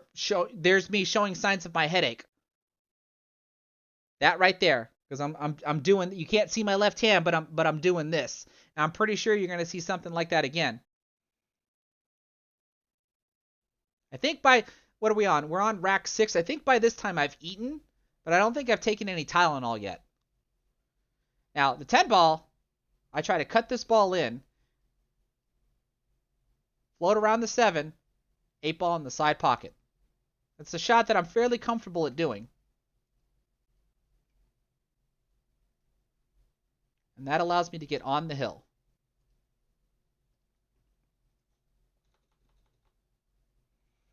Jason Foster, you like the back bank? If I can cut a ball in, I'm going to cut a ball in before I bank a ball in. Most of the time. Most of the time. It really just depends on what type of cue ball transition I'm doing from one shot to the next. So here we are. I got to the hill before my opponent did. So I'm going to try to make the 8 on the break. And end the game. But, look at that. Scratched on the break. And look at this. This is ugly. Like, holy cow, what is this? This is what hitting the second ball is known for a lot of the times. A lot of the balls will basically track over to one side, the opposite side from which you're breaking from, and then they'll just track back over to the other side. Now, I did make a ball on the break, didn't I? 1, 2, 3, 4, 5, 6, 7. So 9. I don't see the 10. There's the 11. So the 10 and the 13 are gone. I made 2 stripes, but scratched.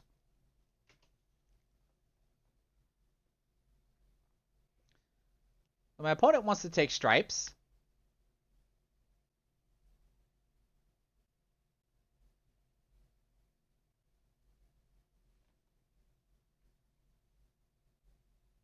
Not really seeing an issue so far. I'm guessing that 14 ball goes in the side pocket.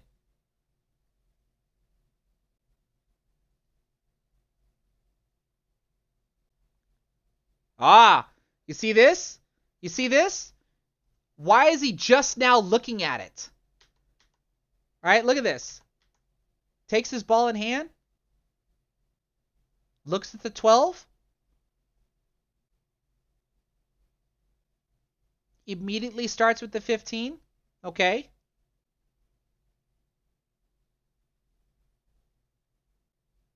We saw him take that ball, take this ball, and then right here, why is he just now looking at the 14 ball?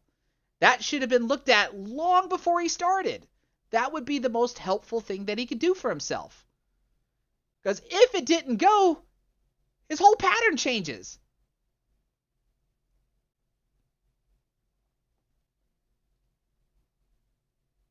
Actually, I should be on 10 innings since I scratched on the break. But look at that. The ball does go. Ooh, did he get it? He gets it. Oh, whoa, whoa. Oh, okay, he gets it. Look at that. Nicely done there. Taking advantage off of my scratch on the break. But again, like, still just key symptoms of I don't see enough planning.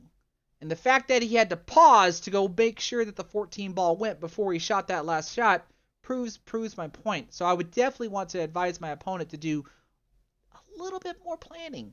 Take another 15, 30 seconds or whatever. Look around, and before you actually start committing to things. Nonetheless, I'm not going to take any credit away from you. Like, that was an awesome out once you saw that it actually went. Especially capitalizing on my scratch on the break. And then you saw, like, just like Eve says, luckily you didn't scratch on the 8 either, right? So we still have to at least show a little bit more control.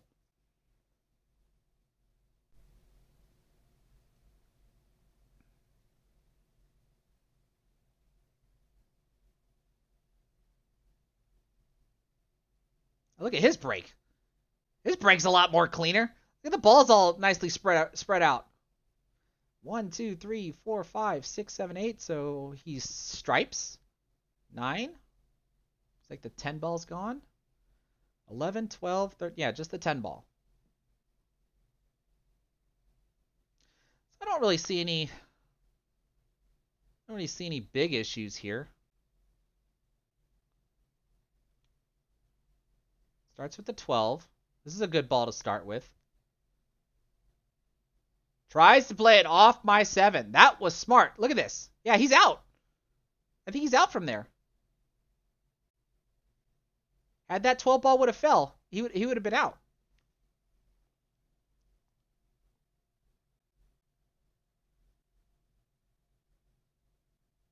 Now what do I got?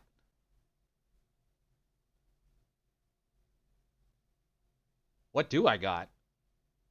Start with the 3 ball.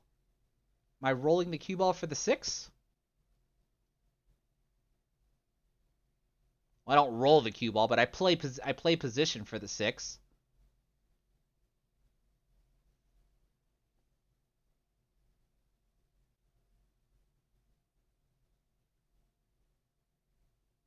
Jason Sanders saying if you use just center, they do open better, but the cue ball tends to go up table. Well, I do that now because I used to put a lot of draw on my cue ball when I tried to do the second ball break. Why did I choose the 1 ball? I clearly overcut that ball. I guess this is one of those where I tried to just be done with this part of the table. I would have thought I would have shot the 6 ball. I'm actually surprised I shot the 1. I must have been trying to play a position for it and I committed to it. I would have thought I would have gone up here for the 6 and go 6, 5, possibly try to go to the 4. My 7 ball's right here. Yeah, I'm actually, I don't know why I did this. I have no recollection why I did this. I really would have thought I would have gone for the 6 ball. So big mistake on my part there. Look at that, way overcut the ball. I have position on my 6 now. So what would I have done? 6, 5.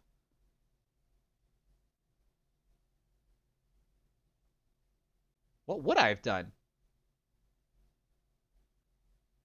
I'm honestly not sure.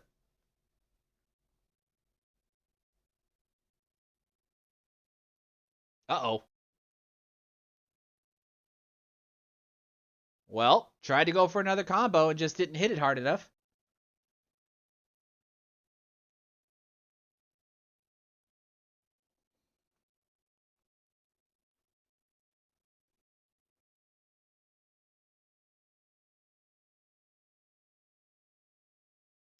Let's see. What am I doing here? What is my pattern?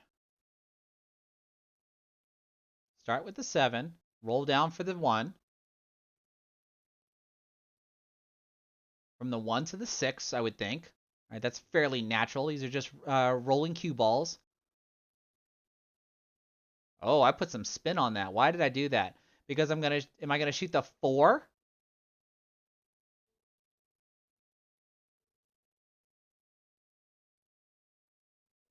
The 4 to the 5, I think, would be simpler than the 5 to the 4.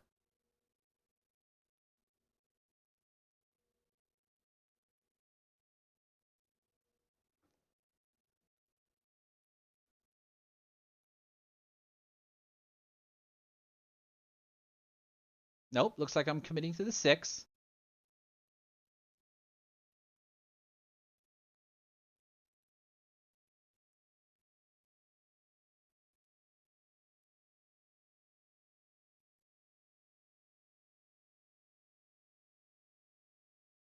That's 6 to the 5 then.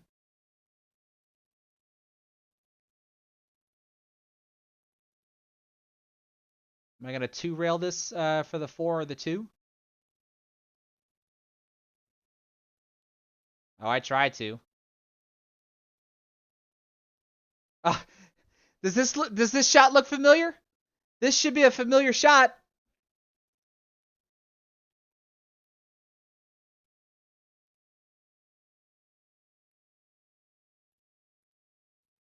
Y'all saw a very similar shot to this earlier.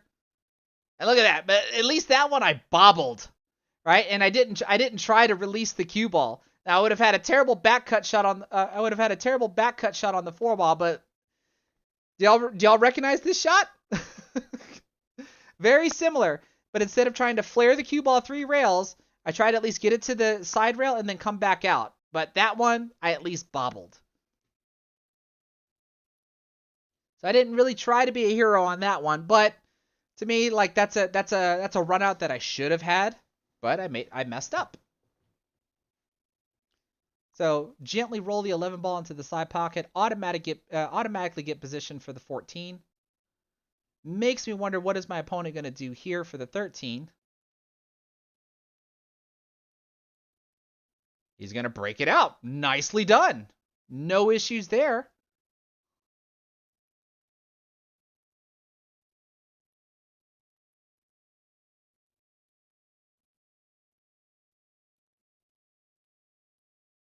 Ooh. Not sure how I feel about that one. I mean, it works.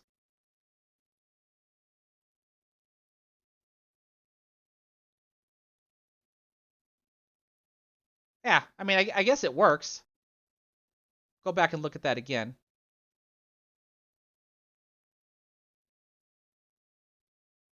Nicely done. Hill to hill. Now, let's go back and look at this area, though. Right here. This right here. This made me wonder. This made me wonder.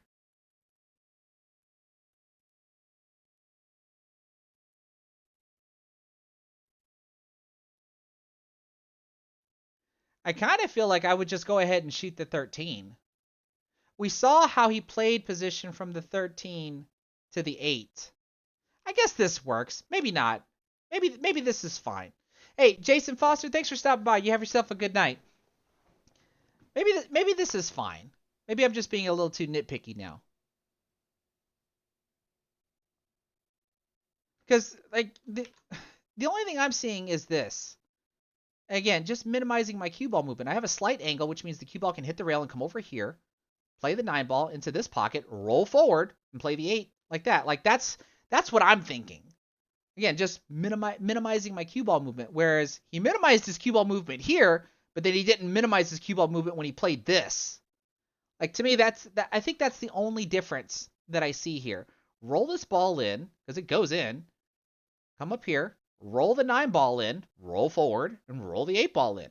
Right? And the cue ball the cue ball hardly even moves.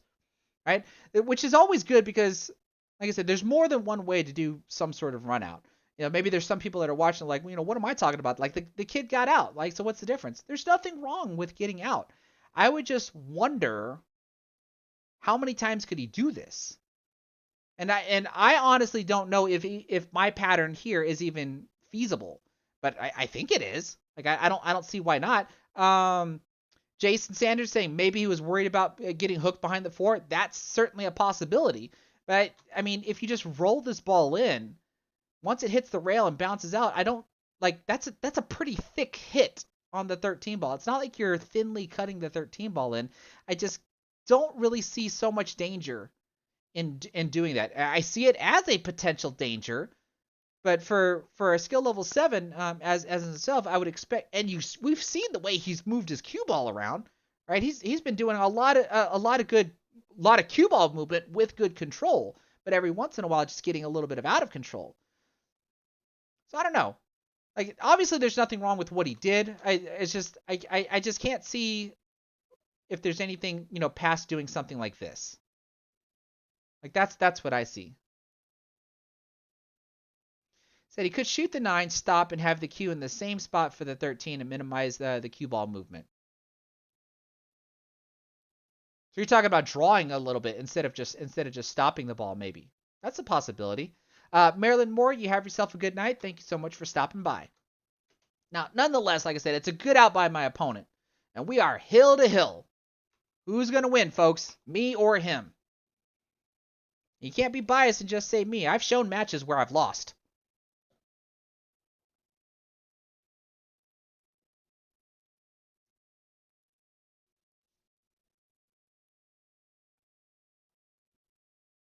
Oh, look at that 8-ball.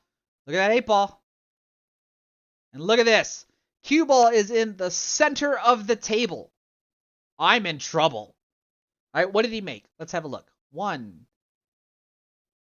I think this is the 8-ball. I don't see the 2. 3. That's the 4. 5, 6, 7, 9, 10, 11, 12, 13. He's solids. He is solids. Most likely start with a 5-4 combination. Maybe? No. Maybe not. I don't know. What do you do with the 6-ball? Do you play the 5-4 combination and break out the 6 with a possible backup shot on the 1?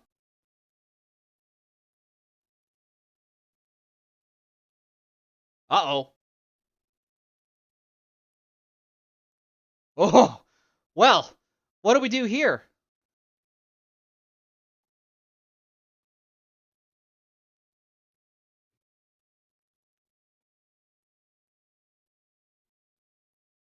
What do we do here? Is he going for the 7? Oh, he went for the 7. All right. Now, I've got my work cut out for me. Look at this 8-ball. What am I going to do?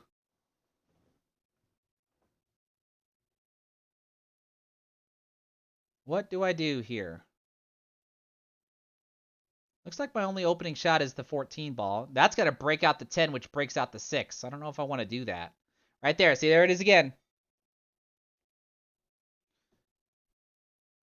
And I do think by this time, now I've had some Tylenol. I'm just waiting for the food to settle and for the Tylenol to kick in.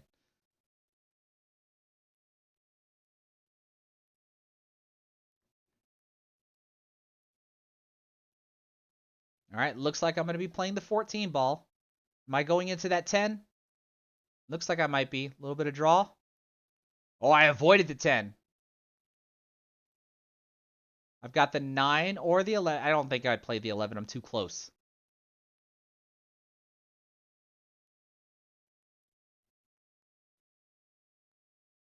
Oh, I do go for the 11. What am I trying to do here, folks? Off the rail, off the 5.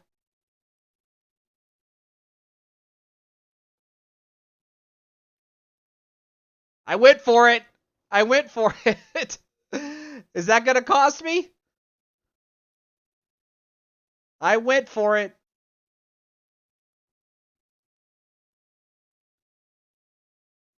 Seven ball. What's my opponent going to do with the 6? Maybe the 6 can go up here now, it looks like.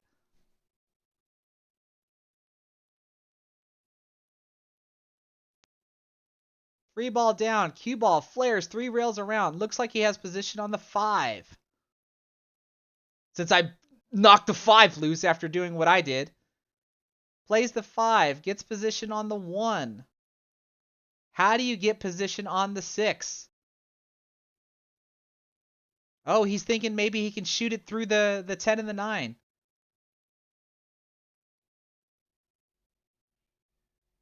Oh, he bumps into it. Oh, and he's hooked behind my 10 ball. He's hooked behind my 10 ball. If he would have just bumped my 10 ball, he's got a free shot for the 6 in the corner. Goes for the kick. Makes a good hit. Oh my goodness. I got lucky. Holy cow, did I get lucky.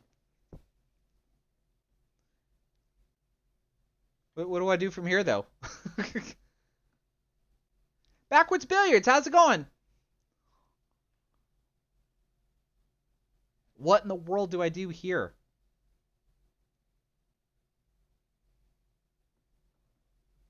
Looks like all I have is the 11 ball. Most likely some left spin on this cue ball. Not draw left, just left. A little rolling cue ball with left spin.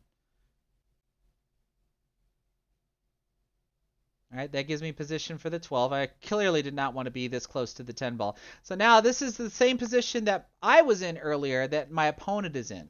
My opponent is hoping that I miss so badly that I give him position on the 6. Right now, unless I get completely out of line, because then I'm going to be going for everything. And if I get completely out of line, then I'm going to play some sort of safety if I can. All right, I played the 11, then I just played the 12.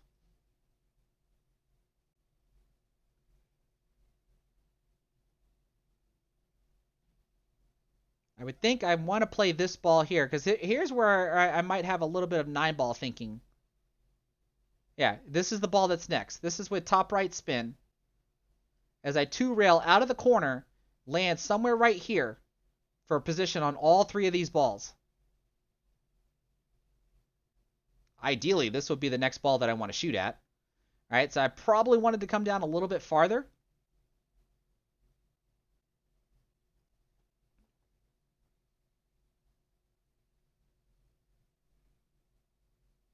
And then now from here, it looks like I'm going to play the 13. I'm going to stun over to the side rail with left spin, kind of like what I did with this opening shot here. The left spin, once I hit the rail, pulls me underneath the 6 ball. That is not done with draw. That's another common thing I see a lot of people get mixed up with. Now it looks like I'm drawing back. Ooh, got a little friendly bump there on the 10 ball. So that's probably not the most idealistic pattern that I could have tried to run the table with. If I make this 10, I should be golden. That was done with top inside spin as I 2-rail zigzag for position on the 8. And because my opponent unluckily hooked himself on my 10 ball, I was able to take the match down and win 5-4. When I should have lost 5-4 had my opponent gotten position on the 6 ball. Now, clearly, my opponent can shoot. My opponent was moving that cue ball around pretty darn accurately for 9 ball. But you saw a couple of times where it bit him in the rear end and he didn't have position on a ball. And it also looked like he just didn't have enough planning prior to even starting his run out. I think I would want to see a little bit more time spent just observing the table, picking the spots out, picking out where the transitions are going to be, what ball you're going to go from what before you even start shooting. I think that would probably be the best advice I can give. And then, since you're playing 8 ball, pick the pattern that allows you to minimize the cue ball movement and not play 9 ball transitions like I pretty much saw that you were doing here. Nate Tam was the one that pointed it out, that you would look like a very dangerous 9 ball player. Josh Rogers also said that you're very good at 9 ball, and to me it shows because of the way that you were moving that cue ball around. So when you're playing 8 ball, I think I would want to see tighter cue ball movement, and that's going to allow you to have more control, more accurate, more successful runouts. I think that would be the biggest advice that I would give, because if I would have at least played better, I don't know what kind of match that we would have had here. You had some really good runouts. I think your runouts would be easier if you try to at least implement some of the stuff that I was talking about. Hope everybody was able to agree with that. And of course, if y'all in any of these matches, either of them, if y'all saw something different, especially when we start breaking them down and stuff, clearly leave a comment on the live stream after the fact. Timestamp where the discussion is going to be as like, you could have done this versus you could have done that. And that creates the dialogue in the comment section. But these last 2 matches here, I was able to take them down. Now, those were not the last 2 matches of the session, because earlier I did show that for the Monday League, I think one of the very first matches that I showed for Monday, I lost against another skill level 7. I think I lost hill to hill or I lost 5 to 3. That was during one of the matches where I tried to kick Karam the 8 ball in and I made it and scratched. It's on one of my previous live streams. But this 7 that I played here was not the last 7 that I played. I played another 7 prior to the session ending, but I didn't bring my camera with me and I lost to that 7. I think I lost. I'm fairly certain I lost 5 to 3. I can look it up real quick. So I ended up with 2 losses on Monday for this session. Let me look it up real quick. Let's see here. I'm fairly certain that's what happened.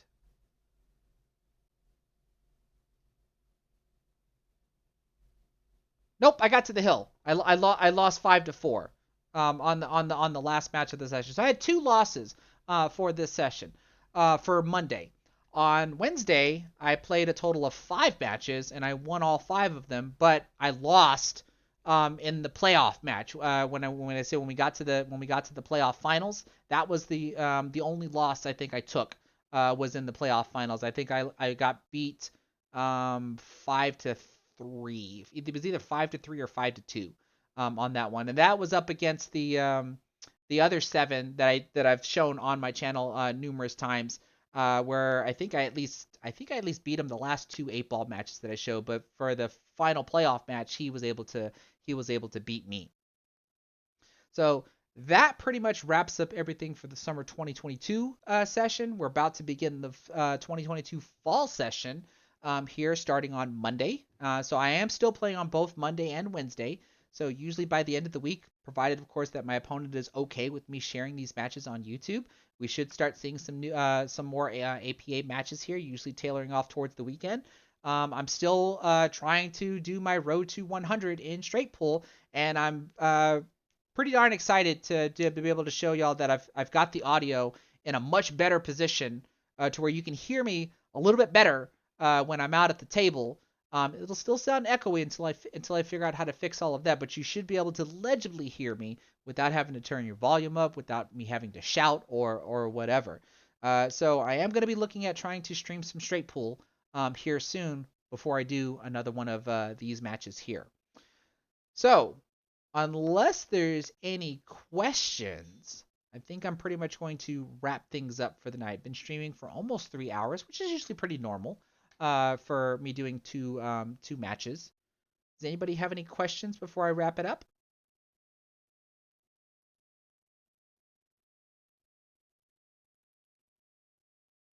Scrolling back real quick just to see if anybody had anything. I always love seeing people talk about like what they think I could have done or what the player could have done. But yeah, doesn't look like I'm really seeing any questions. And of course, if you have any questions, just leave them in the comment section of the live stream on both Facebook and YouTube. And I try to interact with everybody that comments on my stuff. So if you have a question later on, I can clearly try to answer it after the fact. It does not matter. But yeah, so stay tuned for probably another live stream, which will most likely be straight pool. And then I probably want to try to make a video on 8-ball pattern runouts. When you're in those common situations like I showed where all of your opponent's balls are gone, you may or may not have ball in hand, but so all you have is just your balls in the 8-ball, and try to help illustrate to other players very specific patterns that hopefully give you the higher percent chance of running out because of minimizing the cue ball movement. And of course, I can probably show you like when you don't minimize the cue ball movement, just like the dangers that you can run into of getting out of position. That's going to be probably some sort of recorded video that I'm going to want to make, hopefully here in the near future. So we'll just have to wait and see. We'll just have to wait and see. But I want to thank everybody for being here tonight. I'm not entirely sure how many viewers I might have had on Facebook. Any one of the Facebook viewers, thank you so much for watching. This is something I'm still trying to figure all out, but I think it's all working out relatively good. Let's see here, because I see some people had commented on Facebook, so I got that. I can see 14 comments on Facebook, so this is cool. Yeah, I eventually got to get to a point where I can figure out how I'm gonna have guests on the show. I think that's gonna be a lot of fun when I start pulling in some guests. Everybody gets to introduce themselves through my channel, which is something that I used to love doing when I actually used to interview my local players here, and they could just tell their story. So maybe I could start having some guests on, and y'all can just tell your story of how you play pool, play league. You know, what YouTube videos do you watch? Do you have a live coach or something? I think it's going to be a lot of fun. Got a lot of new ideas that I want to try to start implementing, provided, of course, work allows me to do this stuff. I mean, that's always the biggest thing is that work doesn't get in the way. Work always has my priority. But we're just going to have to wait and see.